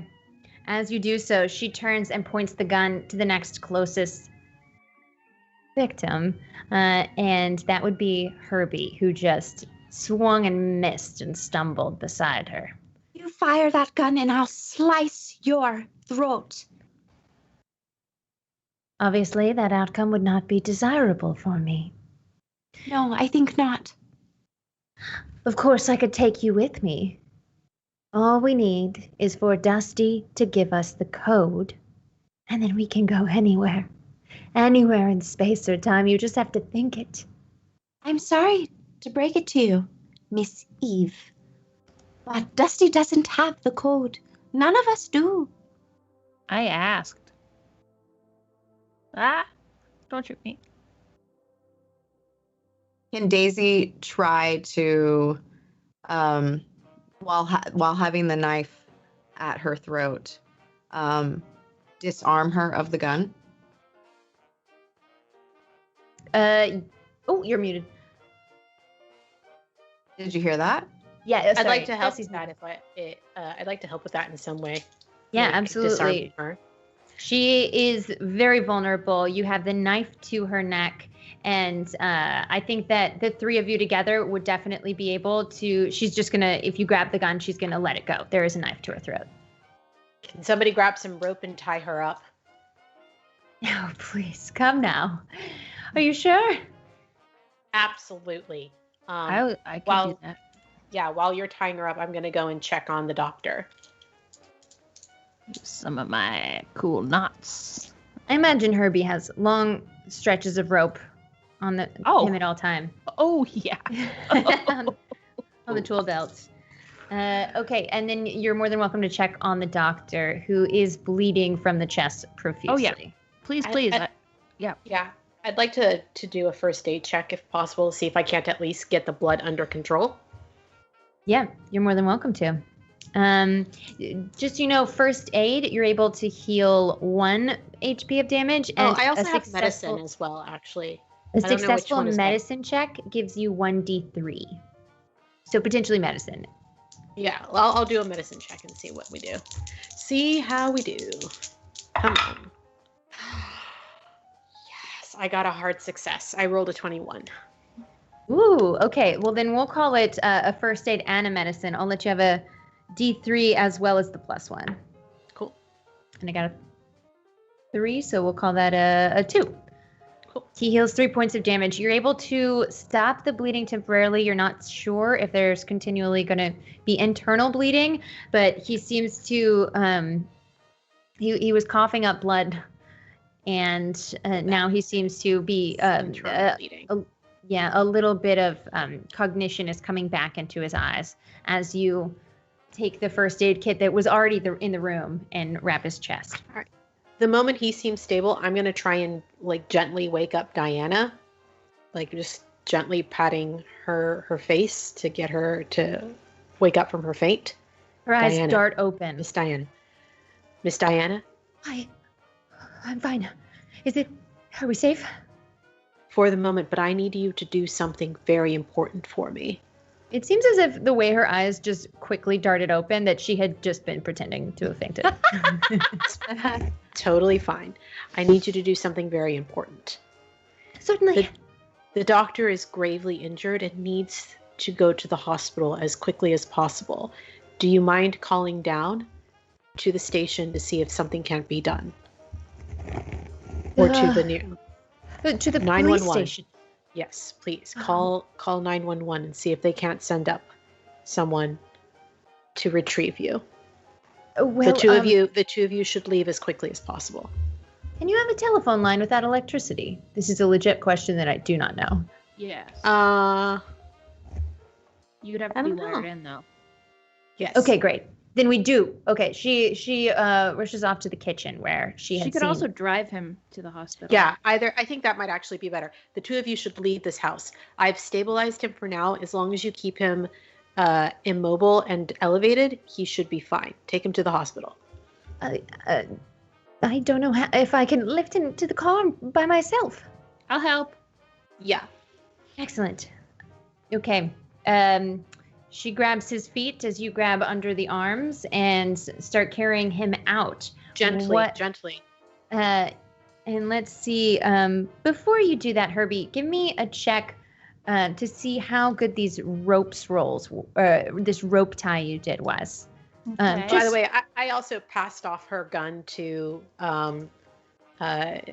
Daisy, so Daisy has Claire's gun now. Excellent. If Daisy wants it. What kind of run do roll? I think survival or natural world. Probably survival. Rope knotting. Unless there's anything else.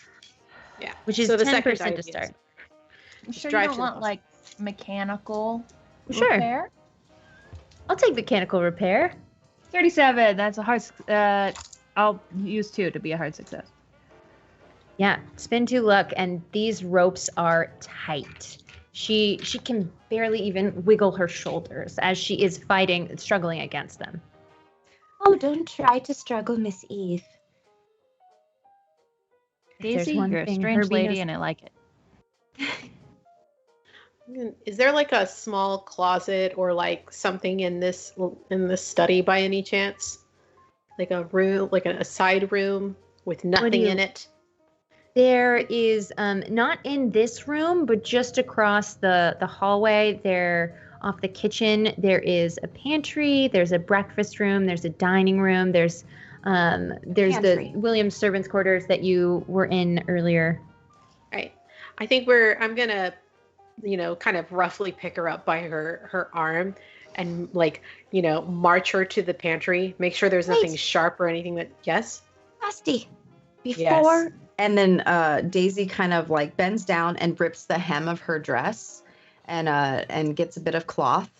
Before we gag her and put her in the pantry, do you have any questions to ask her before we try to hide her from William? I don't have any questions. I'm just And then gonna Daisy stuffs the hem of her skirt in her mouth to make sure she doesn't make any sound. But I will tell you this. If I find out that you've done anything to hurt my friend, you will never see the light of day again. I will make sure you end up in a hole so dark, no one will ever remember what you look like. Oh, sorry. She just mutters something horrible at you Yeah. as you're able to stuff her in the pantry. Pantry she goes. Oh, they're on the way to the doctor. Everything cool in here? Let's pop back outside as you are in the car, opening the car door to Diana's car. Mm-hmm. Please, just don't worry about the blood on the seat. It's fine. Blood is fine. I'm fine with it. And she gets into the car and tries to start it, and the engine doesn't make a sound. Oh, no. I would like to look at the engine. Sure. As you pop it open, give me a drive auto, or you can call this an electrical repair, mechanical repair, whatever you got. All right. Yeah, probably mechanical. Or operate heavy machinery would also work. Operate. That's you would prefer mechanical repair. Mechanical repair. I can spend 2 points to make that a success. Okay. You can tell that there are things that have just been grabbed and ripped out of here. It's missing its, carbobulator and its double helix carfuffulator, obviously. That's what I call Just them. gone. Yeah. They're just gone. They I are can't fix it. missing. Ah, dang it. Ah, beans. Your carfuffulator's gone and your double helix. We're gonna have to get somebody out here. Can I check the other vehicles and see if any of them are not broken? Pop open a couple hoods. Yeah, there's 2 other cars and the 1 truck here, and as you open the other cars, each one seems to be missing its kerfuffulator as well. And as you head to the truck seems intact. All right. Can I? You What is did. it, Dusty? Dusty, tell us. Tell us. Can I hotwire the truck? Yes, that's what I said. I'm gonna It's the need 20s. Can't be that hard. That's kind of true. Yeah. Okay. Give me an electric repair. Okay. Boop. 49. This is a success. It starts up. You're able to put her into the driver's seat. Oh, it's too large. I don't know if I can. And you put the body in the back as he's continuing to bleed out. And she drives off. All right. With the only working vehicle. That'll be fine. Go see Clem. Clem will find you the doctor down by the trade station. Right. She follows your directions to Clem. Just then, give me Herbie, give me a listen roll. Would love to. Oh, I'm on a roll. I'm sure it's gonna go well. Nope. I've never heard anything in my life. 50 out of 20. And you don't notice until a few seconds too late, slamming of footsteps behind you as you are tackled to the ground by a large figure. You can't make out many details in the darkness of night. Let's pop back inside and into the pantry where you've just stuffed Claire Elizabeth Eve. We'll go with Eve. And her mouth is gagged. She's in the pantry, sitting on the floor, tied up tightly with rope. What would you like to do? Muted. You can stay unmuted. Mostly just checking around to see that there's nothing that she could possibly cut the ropes on or use to get out. Once I have assured myself that this is a pretty secure location, I am going to shut the door and see if I can make sure that she can't get out of the pantry, because we don't have the keys, do we? Did we have the keys? I feel like I don't know. I don't think we had the keys. You didn't find any keys so far. You're welcome to look through the kitchen, or there is a lock on this door. There's a lock on every door. It's an old house. Right. And as you looked around in the pantry, you noticed it seemed like a very small amount of food for the gathering that was planned here. But there are some cans and rice and other provisions. Nothing sharp. Cool. Then yeah, I would like to look around really fast for the keys for the. Give me a spot hidden. I'm going to spend a point of luck to make that a success because I rolled a 71. So I'm going to spend a point of luck to make it a 70. Sure. You do find a set of keys. It's in one of the kitchen drawers, and it seems to be a large ring with old metal keys. And as far as you can tell, it leads all the bedrooms and indoor doors. I'm going to go ahead and lock the pantry. Sure. You try several keys. As you're looking for it, you think you find it as you need a listen roll from Daisy. Listen.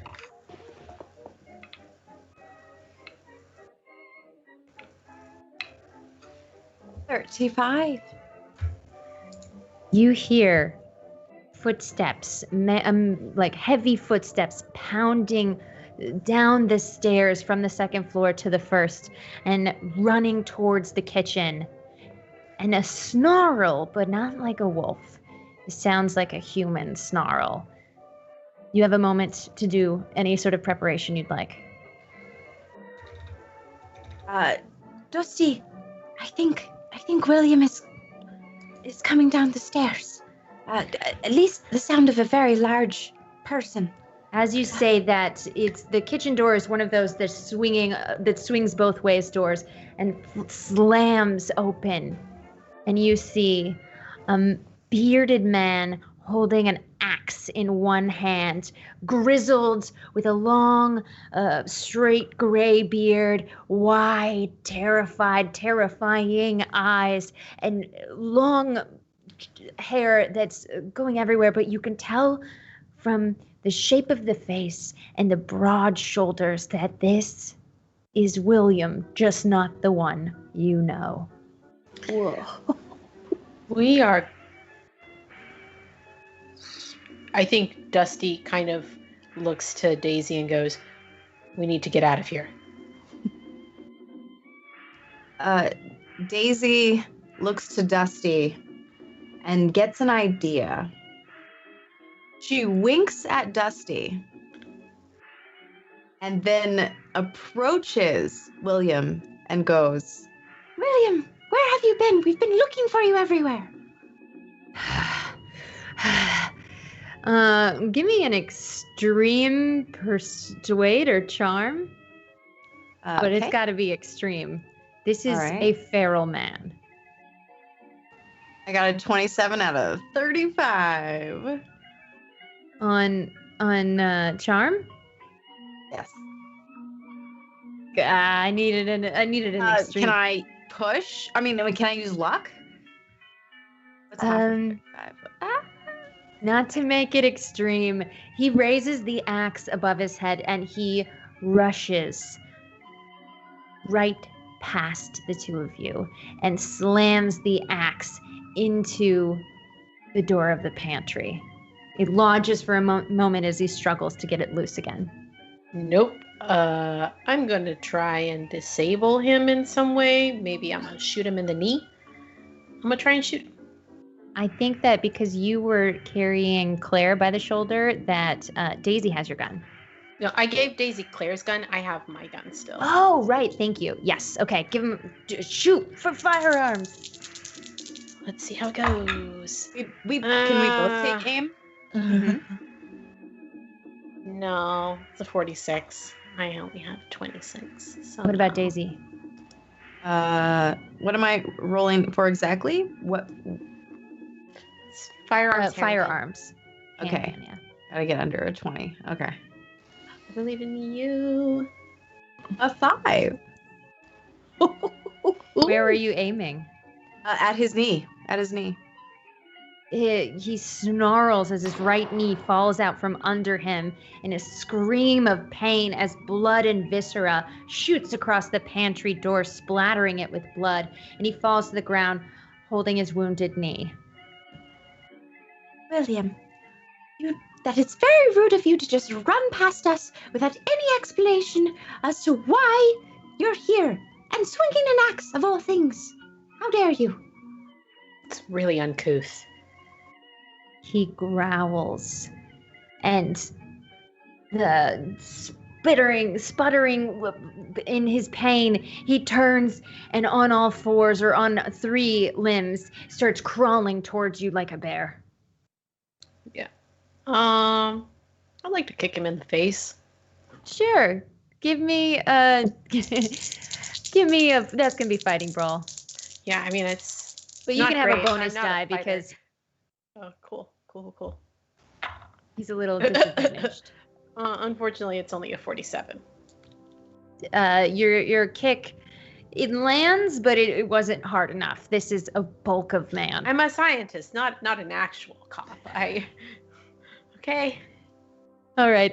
Let's hold for a moment as we check back in with Herbie, who is mid-combat with the other younger William, if that is his real name. He has you penned. You may try a contested strength roll to get him off of you. Okie dokie. I got a 33. Oh, And I'd like to yell for my dog. he got a 6. Oh, boy. But yes, you yell for Vanilla, and Vanilla runs down. Vanilla must have been inside the house because they were licking Dusty's face earlier. But they are going to try and find an open door. They're going to try and get to you in the next round as he tackled you. And now he's going to try and punch you. So rude. Whew, it connects. Let's see. That's going to be 1 damage. That's all right. I can take it. Oh, William. This is rude. First you lie to me, and now you're punching me? Where is Eve? Why do you need Eve? Who's Eve? Right. Eve, Claire, whatever her name is. I don't even. It was Boston. It was the Boston. Look, I just need you to give her what she wants, okay? She's not going to let up on any of us until she gets her code. And really, I wouldn't mind. She says she'll share the fortune with me. Just give her the code. Why is it so hard? No, the professor's missing. That's why we're here. I'd like to try to get out again. Maybe grab Sure. my Try a strength roll wrench. one more time. Or yeah. I got a 20 this time. So sorry, I'm rolling very well. But actually, you had a higher degree of success with that 20 than I did with my 25. So yeah, you're able to roll out from under him and toss him off you, and you can scramble up. Look, I'm not afraid to leave a body count, okay? I just need to get Claire her code. No. I just hit him with a wrench. Sure, give me a fighting roll. See if there's maybe my doggy can come help and distract him. That didn't work very well. That was a 78. You swing the wrench, and yet again, it just flails your whole body, and you step off to the side a little off balance as Vanilla bounds from around the back of the house. She must have found an open door somewhere. What would you instruct her to do? I guess I would hope that she would see that I was in danger and just kind of grab him, and that would be okay. distracting. We don't have any stats, but I'm gonna say that the fighting for Vanilla is 50. So give me a Okay. roll for Vanilla. Vanilla is better at fighting than I am. That's a 14. Oh yeah, Vanilla goes right for the gonads and just crunches in as William crumples to the ground in pain, and Vanilla the Basset Hound is lockjawed, just girl. You have a chance to leave or do what you want with him. I want to try to knock him out. Do I have any sort of... This time you can do just his strength because he's on the ground being bit in the nads. Great. That's a success. It's a 43. You knock him out cold. Do you tell Vanilla to relent? Yeah, Vanilla. She's That's okay. still- It's okay. It's okay, sweetie. Good job. Good job. Good job, honey. Did Licks your hand. Good job. Good job. Okay. We cut back mid-combat as the madman continues to crawl around on the ground, shot in the knee. And what else would you like to do? Or where were we? Totally forgot. Yeah, he's crawling towards us, and we are attempting to incapacitate him further, I think. Yeah, Do you we have got any one shot off. good ideas? Let's see. And Daisy do a spot check for the heaviest object in the kitchen? Sure. Okay. As you look around, you see just a knife block sitting on the counter. Looks All right. pretty heavy, made of lead. All right. Daisy got a 14. Under like your to- fighting brawl? Yeah, describe to me what you do. So Daisy takes the knife block. She dumps out the knives into the sink, surprisingly, and instead takes the knife block and with one hand, because she's small, but she's freaking strong, she smacks William across the head with it as hard as she can. Okay, I think that's gonna I think do. Dusty falls in love. I think Dusty falls in love. Just a little bit. Okay, yeah, that knocks him out cold. Well, whew. That was scary, wasn't it, Dusty? Where the Okay. hell did you come from? Well, not a lot of people know this, but I like to work out every once in a while. Anyways, very glad that Eve and Clint are incapacitated. Do you Why want don't to we tie make him our up too? way to the library?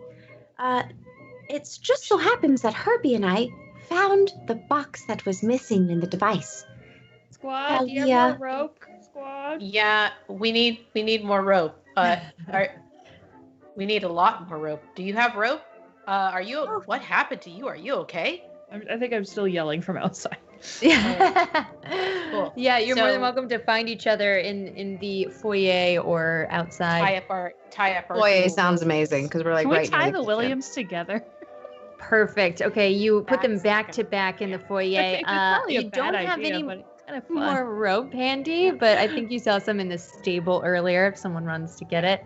And tie them back to back. And just because we know that you are very proficient at tying good knots, we'll say Herbie, once again, ties them tightly to one another. Let's put Vanilla on watch.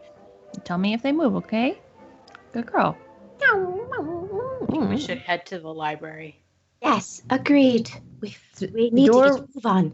So many things keep interrupting our being able to make this happen. And Daisy gestures to the box and like kind of pantomimes the device in which the box needs to go into. Great. I will take the box out of my person and bring it into the library, I guess. As the three of you enter the library and you head to the main workbench where you found the device earlier, you hear a man's voice in the library. What's this? My old friends. Come to see me. I didn't give out my address. How did you know where to find me? And as you turn, the three of you all see Dr. Kenneth Connolly. He flashes away a moment, and then he flashes back. As if he isn't there, and then he is, for just one flicker of a moment. And then he continues to walk towards the three of you, inquisitive and welcoming and a little confused. Daisy chirps up as fast as she can and says, Dr. Connolly, what is the date for you right now? Why, of course, the date is... it's January 1924. Sir, we're not on the same timeline. It's April. Kenny. Kenny, it's April. 1925. We're not on the same timeline. Oh, my dear. And he rushes to you and he grabs your cheeks and he kisses each of them, just to Daisy, who was sort of his mentee. And then he heartily shakes the hands of Herbie and Dusty. Oh, good friends. Are you to tell me I've done it? I believe so. But, Doctor, we need the code and the box. It goes into the device. We're trying to find you. You're missing in this timeline. The code in the box. I don't have a code on my device. It's just the helmet, gloves, boots, and of course I have the code. Oh, Dusty, what a relief. I'm sorry about lying to you. It's okay. It was probably for the best at the moment with, unwanted company.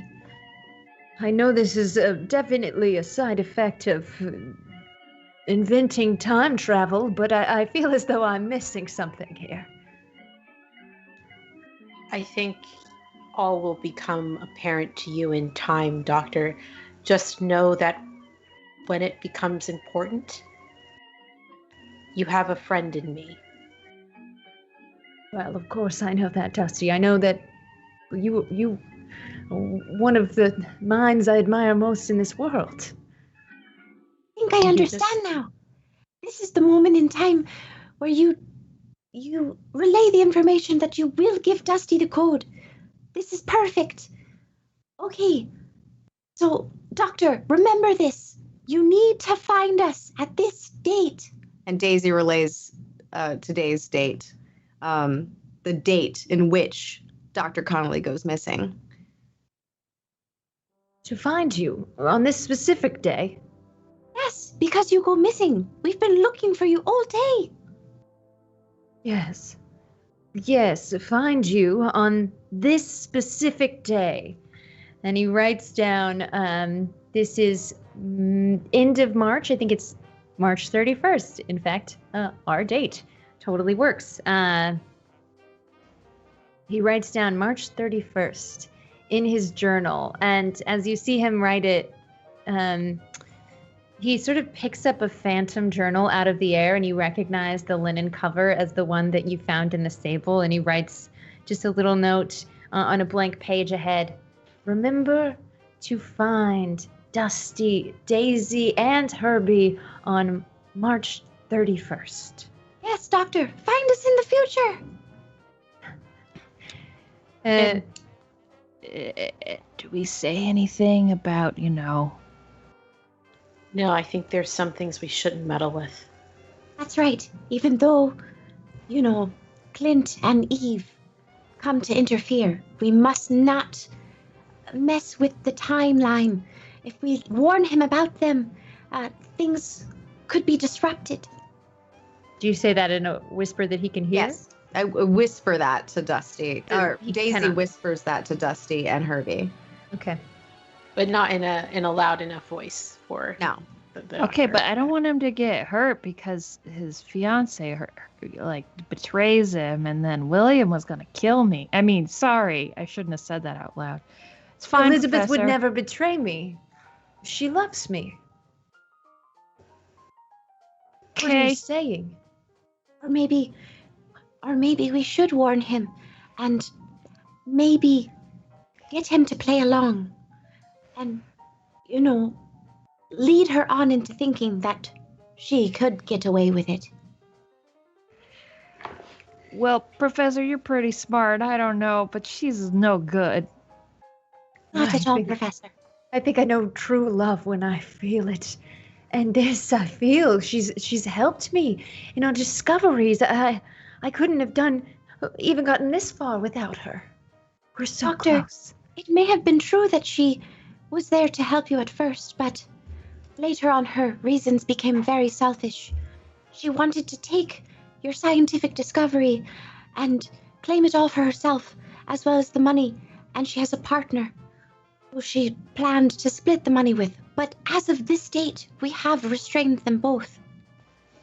Also, there's a lot of evil stuff upstairs.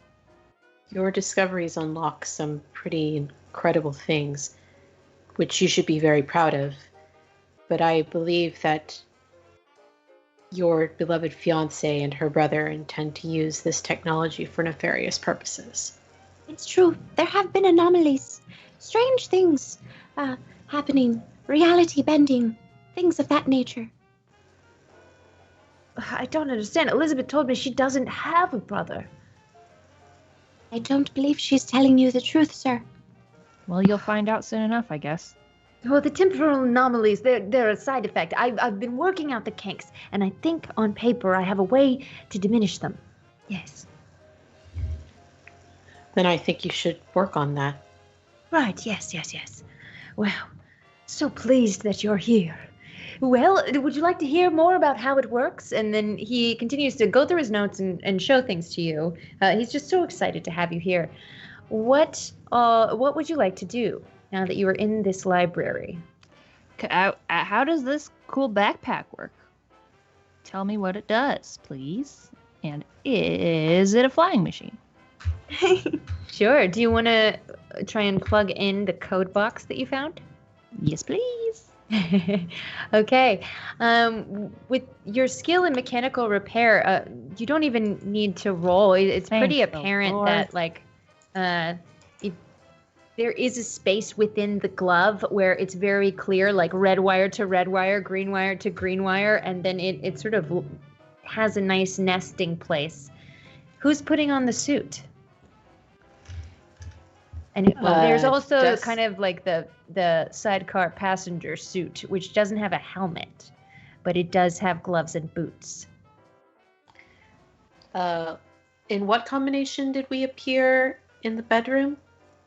It was Daisy, and then it was Dusty and Herbie together in the bathroom, correct?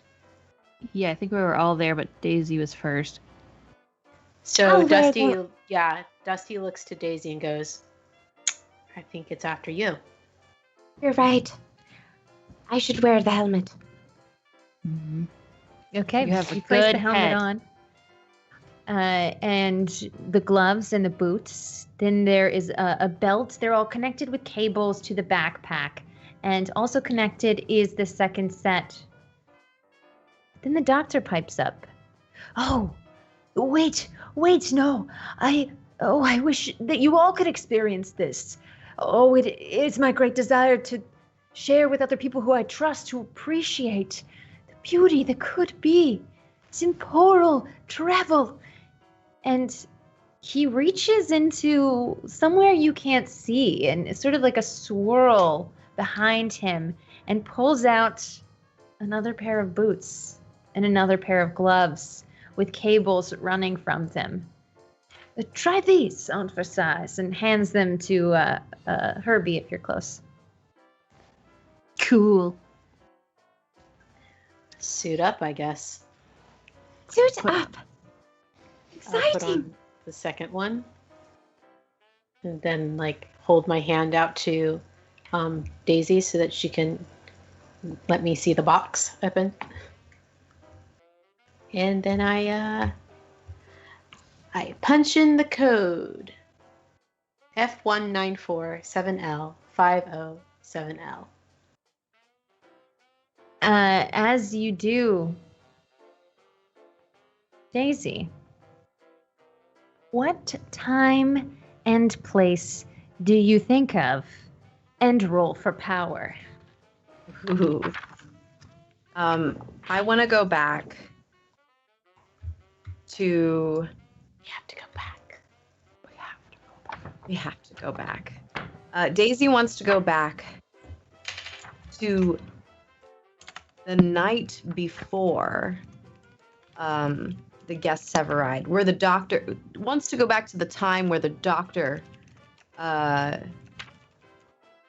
was still in the manor to be able to meet with him. And I'm going to roll. And I'm rolling for power. I got a 21. Daisy got a 21. Okay. So you're thinking of a time where he was in the manor. Like right before he disappeared. Okay. So that would have been March 29th, I think, according to his journal. All right. The three of you flicker out of sight. But you're still in view of one another. You see each other as I need a sanity roll from Daisy, as well as you feel all of time dance across your mind. And all three of you see a rush of color, and everything goes white and then blue and then green and then black and then red. And then a swirl of kaleidoscope of colors. Daisy rolled a 63. Current sanity is 59. Can I use some luck? Can you use luck on a sanity roll? I feel like It's you so close. cannot. I think that it's a specific rule. You're not allowed to use luck on a sanity roll or a luck roll. But you're going to just lose 3 sanity. Okay. As you all flicker into the kitchen. It is day. And you're standing in the kitchen. You flicker onto the breakfast table as you see who you know to be Eve and Clint and Dr. Connolly. And they look up at you briefly. And as you survey the scene, you see that Clint has his hands on Dr. Connolly's neck. You! Can we move around? Are we good? Yeah, you can move around. You can take I wanna- off the suit. I want to grab Clint. Grab boy. Okay, Oh. you jump down off the table and wrap your arms around Clint's neck, pulling him backwards. Give me a strength check. It'd be an honor and a privilege. 67 is a fail. Yeah, you're not able to budge him. You pull him, jerk him backwards slightly, but his hands are locked around the doctor's neck. As you see, the doctor's face is bright red. What does Dusty do? Dusty's gonna try and shoot him. Gonna try and shoot my pew-pew. Did you try and bring your gun through time? Of course I did. Is it on your holster? Yeah. Okay. Yeah. Give me a pew-pew. I would not have left my gun behind. I don't think you would. I would leave my ability to roll well behind, however, because I got an 86. No. What does Daisy do? You have the gloves on, these giant like rubber garden gloves, as you try and reach into your holster, and you cannot even. You struggle to get the gloves off before you can even unholster your weapon. Daisy takes her hands up and throws her arms down hard in one swoop motion to remove the gloves that she has on. Okay. And then what? She goes to grab her dagger and quickly throws it at Clint. Oh. Aiming for his shoulder, just to try to find a moment of to strike pain within him to stop him from what he's doing. Give me a throw skill. Okay. A The throw. second to last on the whole sheet. All right. I swear. Digital dice are amazing. I got a 5. Okay, check your throw skill. Should you ever play Dusty again, you can improve that skill. Okay, so your dagger flips through the air and lodges in his left shoulder as he's strangling the doctor. He cries out in pain and lets go of his neck and reaches for his shoulder to pull the knife out or try to, as the doctor crumples to the ground. Doctor! Daisy rushes over to him. Is he conscious or unconscious?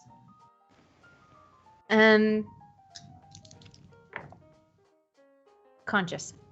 Okay, she grabs him by the arm and with her strength quickly tries to drag him away from the assailant, from Clint. Okay.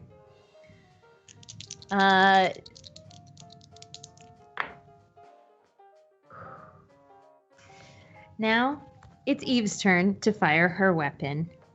And her skill. Oh, she was standing there when you surveyed the scene. And her pistol. Oh, yeah, she's quite proficient. She's fires into Clint. Whoa. I did not expect that. I know. He was going to kill her. I didn't want him to die. Not with what we discovered. I assume you know about that? She turns to the three of you. We're here, aren't we? Right. I want to disarm her. Elizabeth Rowland, pleasure to... And then you, she does not expect this because she doesn't know that you were coming for her as well. And give me a roll for fighting brawl.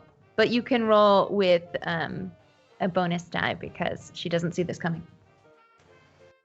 She had it coming. She had it coming. Ah! I did a success! Yeah. Yay! You swipe the weapon from her hand. It was a 3, by the way. So it's Oh, very Holy good. crap. Check your Yeah. firearm skill. Give it a little check mark in the box there. Mhm. All right. You have disarmed Eve. You have, there is a shot and a dagger hanging out of Clint, who is lying on his back. The gunshot went through his neck. I'm sorry. I don't think that we've had the pleasure of meeting Eve. Elizabeth Rowland. She gives you a hard stare. And she kind of like glances over to the doctor as if like, don't fuck this up for me. Oh, I plan to fuck this up for her. Very hard. Can I like kind of put a hand on her shoulder in like a don't move kind of way? Yeah. I want to interpose myself between her and the doctor. You do so. Yes. Okay. Daisy wants to stand next to Dusty to kind of just expand that blockade. Sure. Reinforce. As you do, Daisy, give me a power roll.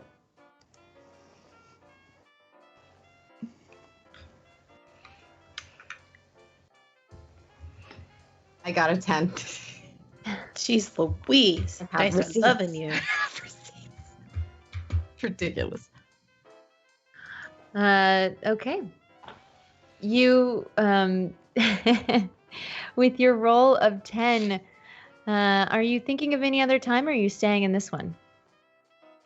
I was going to choose for you, but I'll let you choose. All right.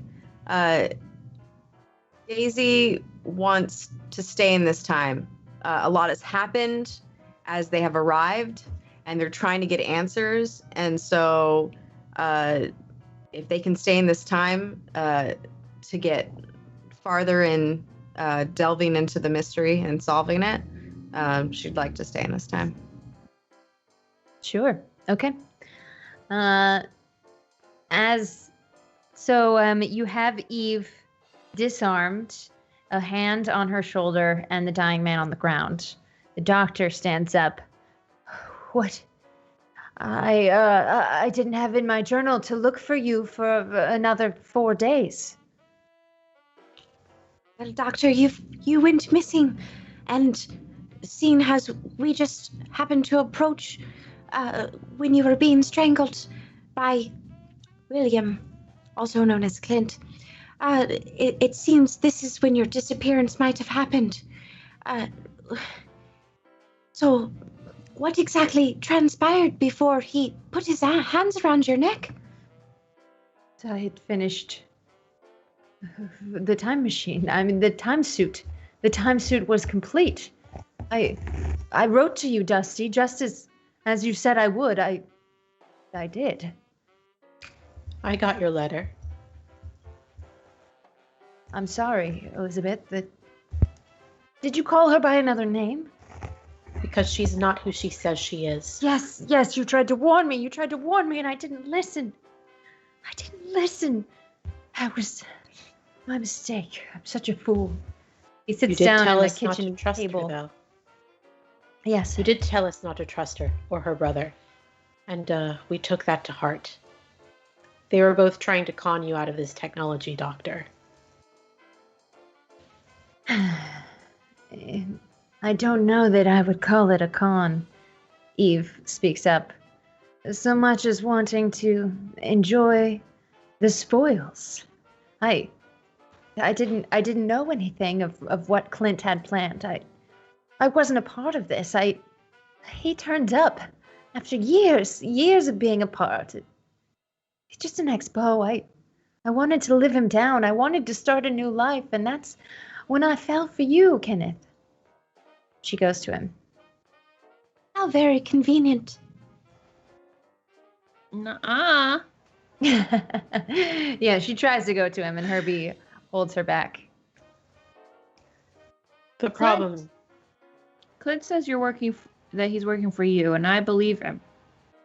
Because he doesn't seem smart enough to lie to me. He's not smart. He's not smart at all, but he came here looking for whatever my next find was. Look, I'm not proud of my past, all right? We conned. We swindled, bamboozled. But then I found Kenneth, and all that went away. I found purpose. Kenneth, you know you couldn't have built this without me, without my meditations. Without those. What the hell are they exactly? Oh, would you like to speak to him? Who's him? Him, it, them, the being of time and space. It is all things, it is all places. It can't be stopped. Daisy leans over to Dusty and Herbie and notes the creatures that they saw before. Do you think it has anything to do with those aliens? Ah, the Jupiter beings. Probably. And no, I don't want to meet him. Daisy turns to Eve and asks her, What exactly does this entity look like? She has closed her eyes and is chanting something in not any human-sounding language. She's creating loud consonants and hissing sounds, and then she opens her eyes, and he won't listen to me. He's turned me away. He's spurned me. He says he's given me too much already. It's usually what happens if you hold your hand out too long. Eventually someone's going to slap it away. Oh, speaking of hands, she looks down at Daisy's hand. I see. You found my temporal entity. Your hand is still flickering. Oh, that's cool. I think you've done enough here. Perhaps you go back to your own time before you create rifts that we cannot set back. That does sound dangerous, but how do we make sure the professor's not going to go missing? It seems that together we have done away with his dispatcher. And no one will harm Kenneth. But in our time, he goes missing. So, what exactly will happen between now and then? I imagine Clint killed him. But you've changed that outcome. Roll for psychology to see if you think she's telling the truth. Okay. I'd like to as well, if that's all right. Yeah. I got a 15, but I got don't an have 11. Psychology. I failed. I'm going to use luck to get a basic success. Just a regular? Sure, Yeah. standard. Great. You, as far as you can tell, she's being plain with you. She really thinks that Clint was the reason that he died or went missing.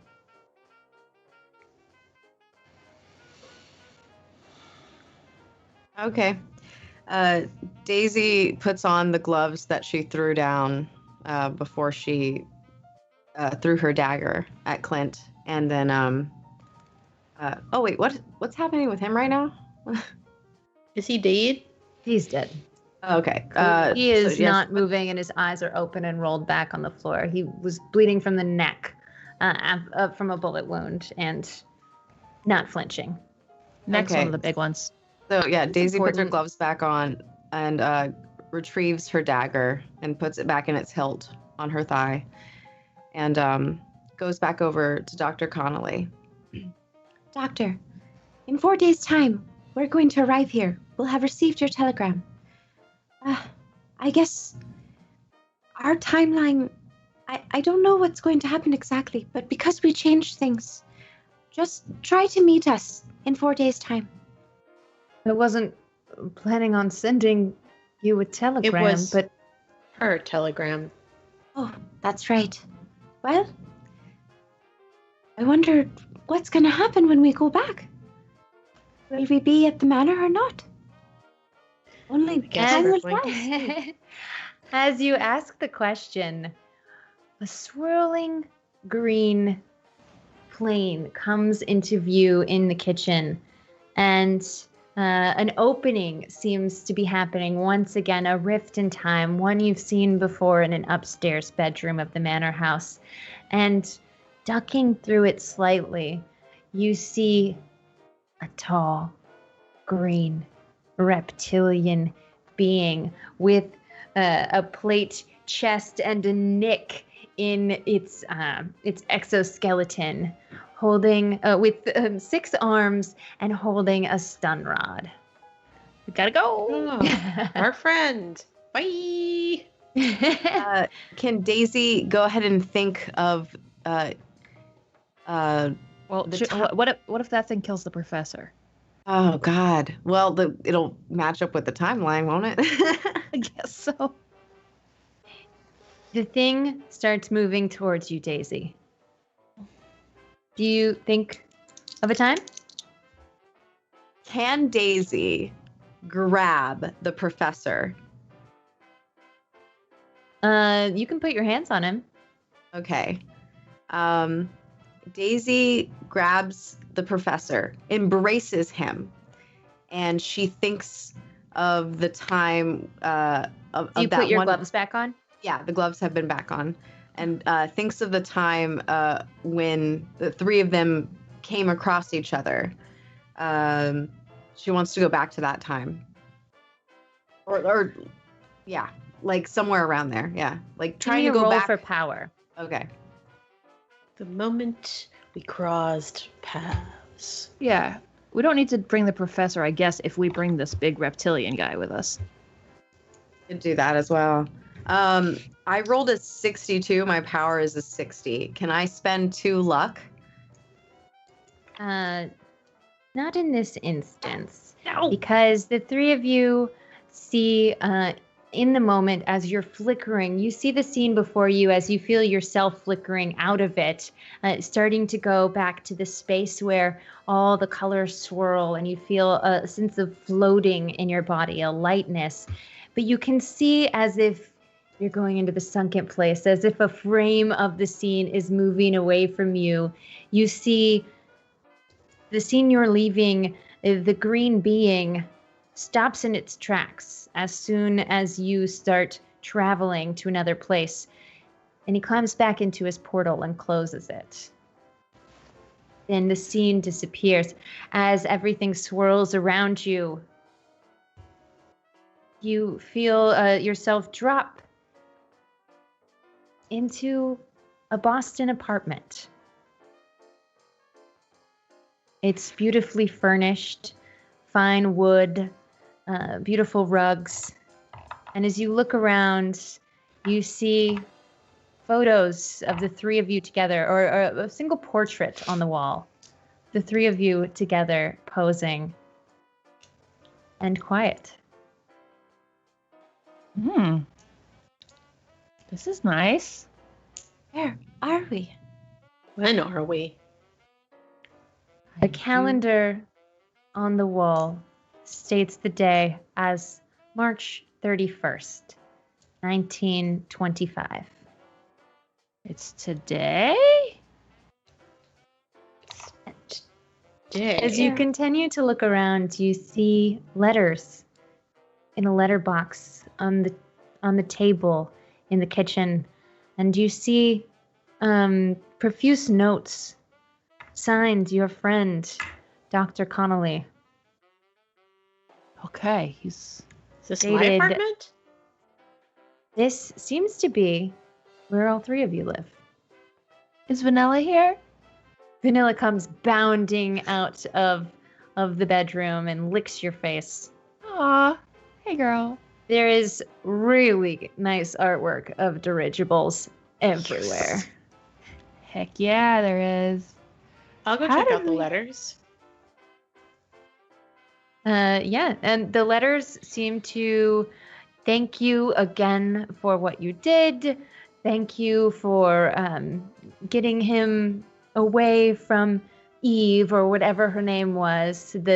Now she is in prison for her crimes. I did tell her she'd end up in a dark hole where no one would ever see her again. It was weird. It was weird the way you said it. Felt dark. It's as if you traveled through time before, Dusty. I kid. And as you sit down for your evening meal, each of you sees a 3-foot wide ball of fractal light flash above the table for a few seconds before disappearing. Is this going to be our life now? And that's where we're in our scenario for the evening. Chills. Thank you so much for playing with me on the Calyx. Thanks to everybody watching along at home. You three are incredible. I appreciate you so much. And you saved him. You saved him.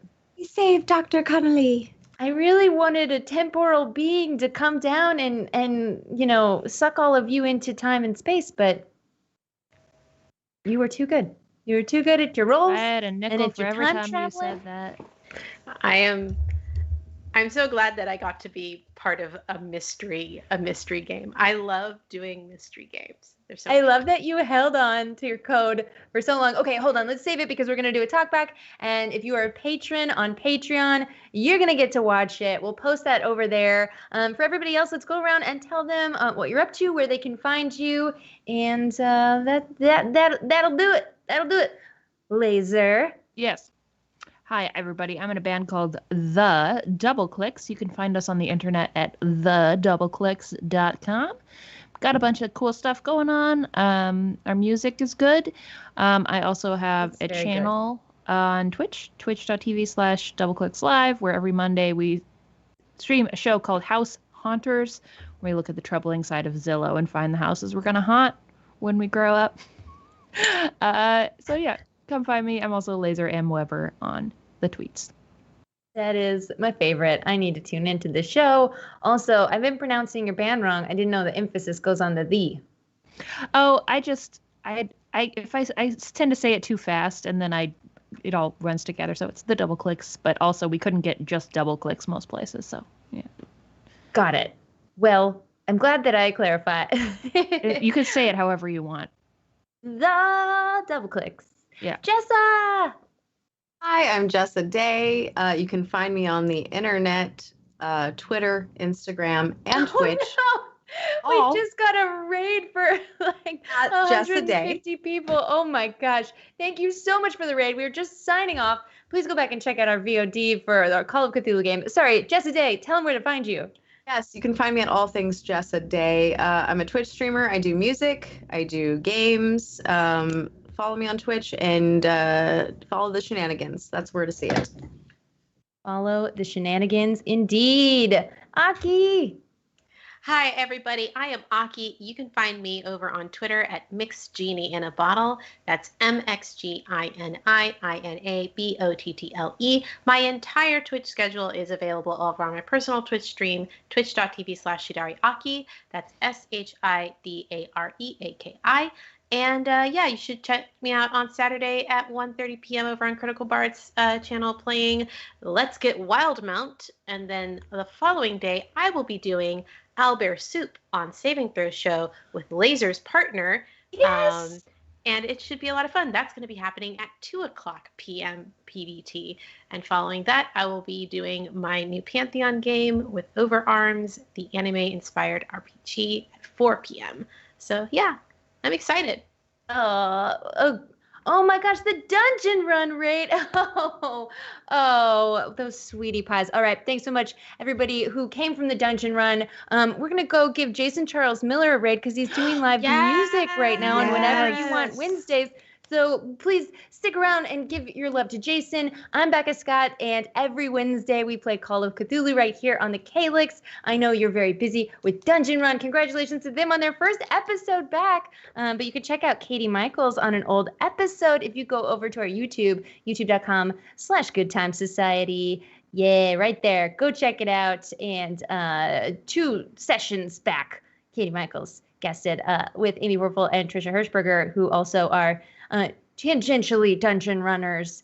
All right. I have a new D&D show that is beginning very first session tomorrow. It is called Black Dice Society. Black Dice Society. I play Titania. I am a barbarian airship Nazi, and I have lots of rage to give.